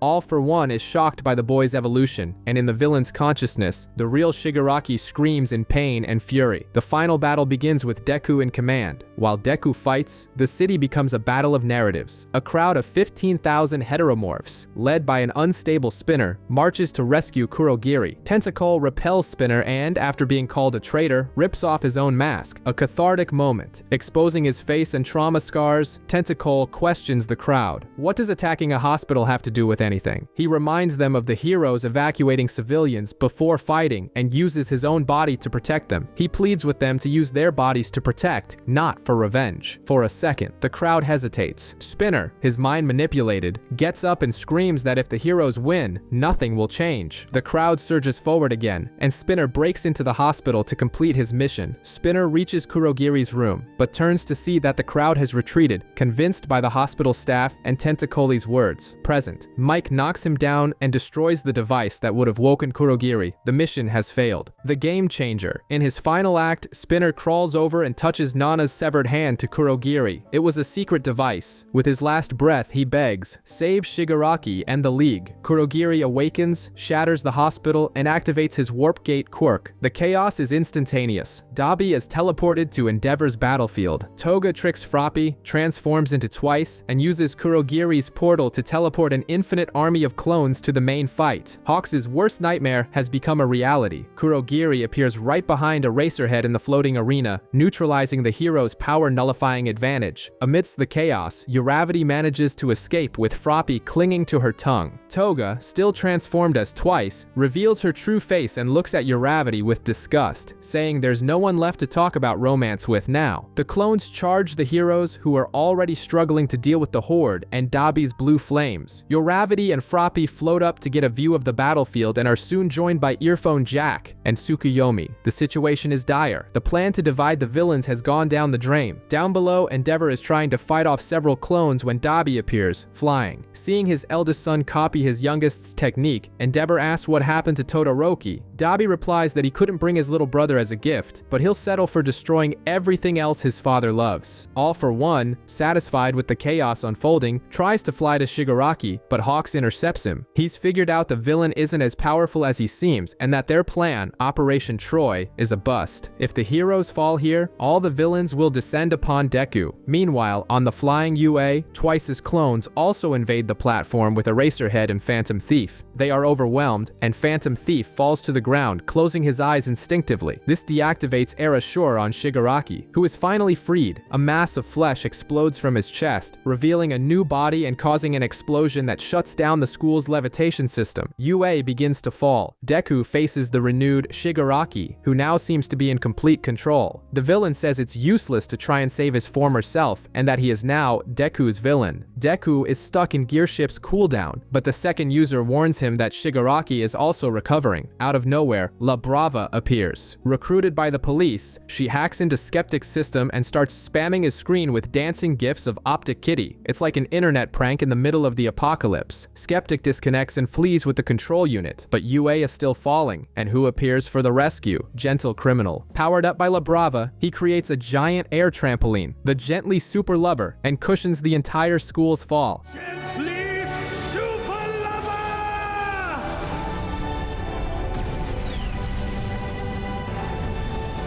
Deku sees this and cries with gratitude, but the joy is short-lived. Shigaraki moves to use Decay, but suddenly, a shot hits him in the head, and another blows off his hand. Finished!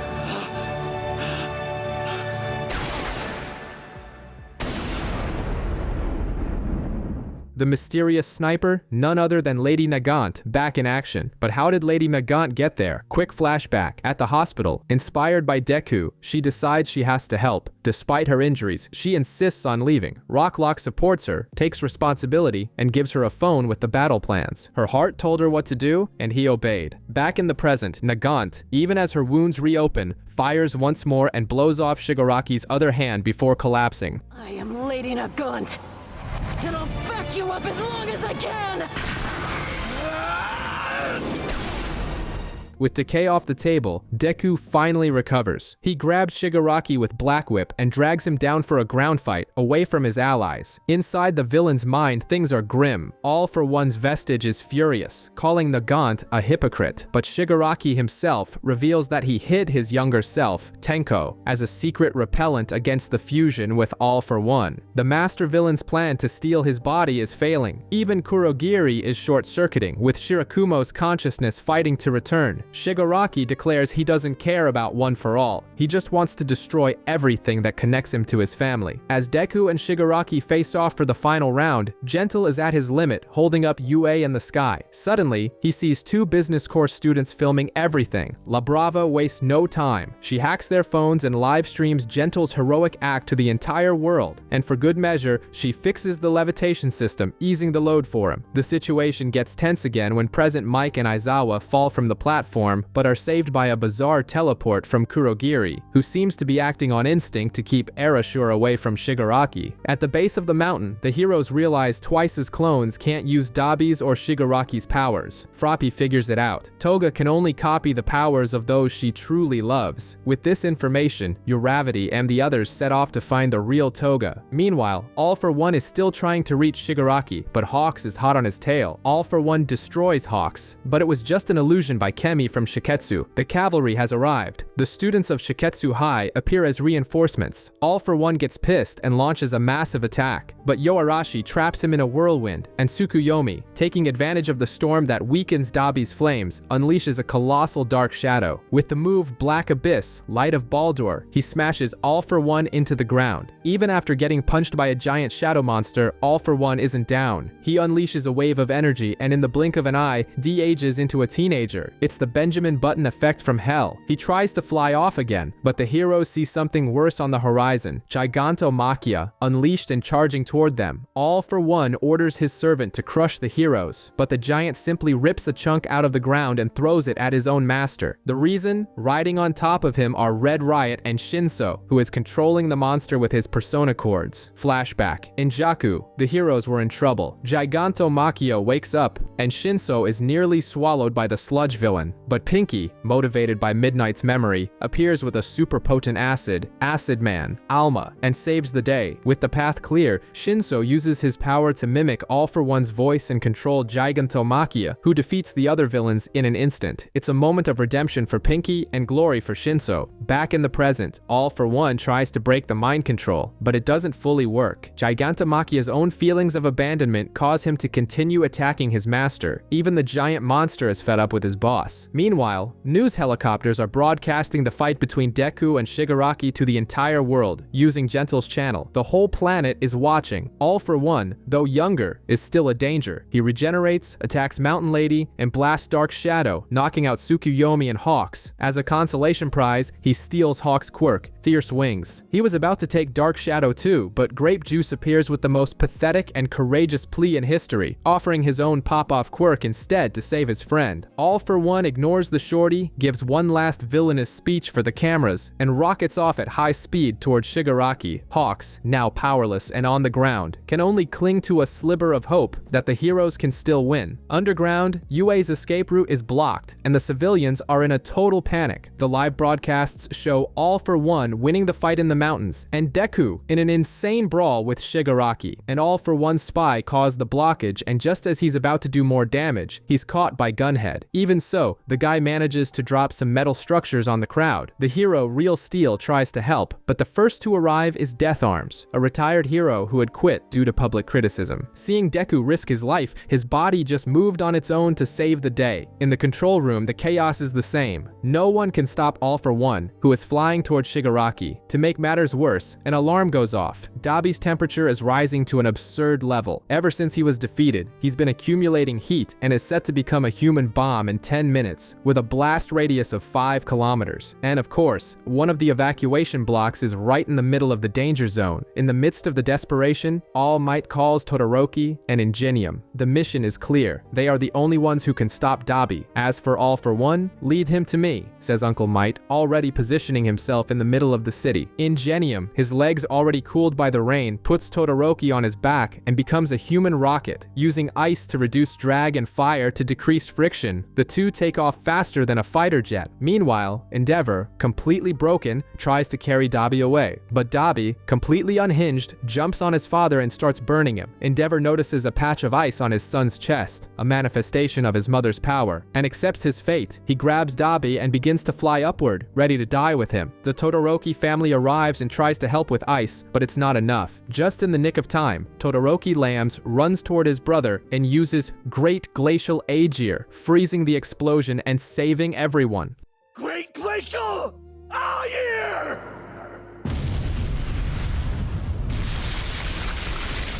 On the ground, Endeavor apologizes to his entire family, while a half-frozen Dabi weeps and whispers words of hatred. As Toga's army of twice clones advances and overwhelms the heroes, she can only wonder if Dabi got to laugh in the end. In the middle of the mess, Uravity manages to break free and charges at Toga, trying to talk, but the villain isn't interested. Uravity realizes that Toga's love is mixed with malice, which infuriates the girl. She grabs Froppy and threatens to stab her. Then begin the heavy flashbacks of Toga's childhood. Her father hitting her for drinking a bird's blood, therapy to correct her power as if it were a disease, and the loneliness of being different from everyone else. Back in the fight, Uravity saves Froppy, but the situation worsens. The clones start transforming into other people, and chaos reigns. Toga, blind with rage, manages to stab Uravity in the stomach. She remembers when the League of Villains was discussing villain names, and she said she didn't need one. She just wanted to be herself. The clone army becomes a sea of people, swallowing the city. Things are so bad that a reporter thinks it's the Quirk singularity apocalypse. Uravity, even while vomiting from overusing her power, doesn't give up. She says she wants to understand Toga, and that, despite everything, she finds her smile adorable. At that moment, Uravity's Quirk awakens. Her power expands exponentially, and she makes the entire clone army float, clearing the battlefield. Uravity finally gets close to Toga and opens her heart. She talks about her parents, her crush on Deku, and how she wants to understand her pain. This breaks Toga, who collapses and confesses everything, her fascination with blood, her fear of rejection, and why she became a villain. The two cry in each other's arms, the twice clones disappear, and in a moment of truce, Uravity tells Toga she is the cutest girl in the whole wide world. With Toga's defeat, the twice clones vanish. One last clone manages to slash Hawks before disappearing, and the hero collapses from exhaustion. Toga looks at Uravity, who is bleeding heavily, but still using her power to save others. Seeing this, Toga makes a decision. She drinks some of Uravity's blood, transforms into her, and begins a blood transfusion from herself to Uravity, using her power to match their blood types, exactly as Twice did to save her once. Lying next to Uravity, she apologizes, thanks her for being heard, and says she finally lived as she wanted, a normal girl with the cutest smile in the world. Cut to 20 minutes earlier. All Might is in Edo City, face to face with All for One. He remembers Sir Night Eye's prophecy about his gruesome death, but doesn't back down. His briefcase transforms into an absurd suit of tech armor, like a UA-made Iron Man. It's armored All Might. The fight begins, and the armor is full of tricks named after the students of 1A. He uses Red Riot to defend, Black Whip to restrain the villain, and Charge Bolt to deliver a shock. The plan is brilliant. Since All Might is quirkless, All for One's tactics are useless. He's just taunting the villain to buy time for Deku. We get a quick flashback of a young quirkless All Might convincing Nana to train him to become the symbol of peace. Back in the present, All for One lands a devastating blow, but All Might notices a crazy twist. The more the villain gets hit, the younger he becomes due to the rewind drug. All Might bursts into laughter, which enrages All for One even more.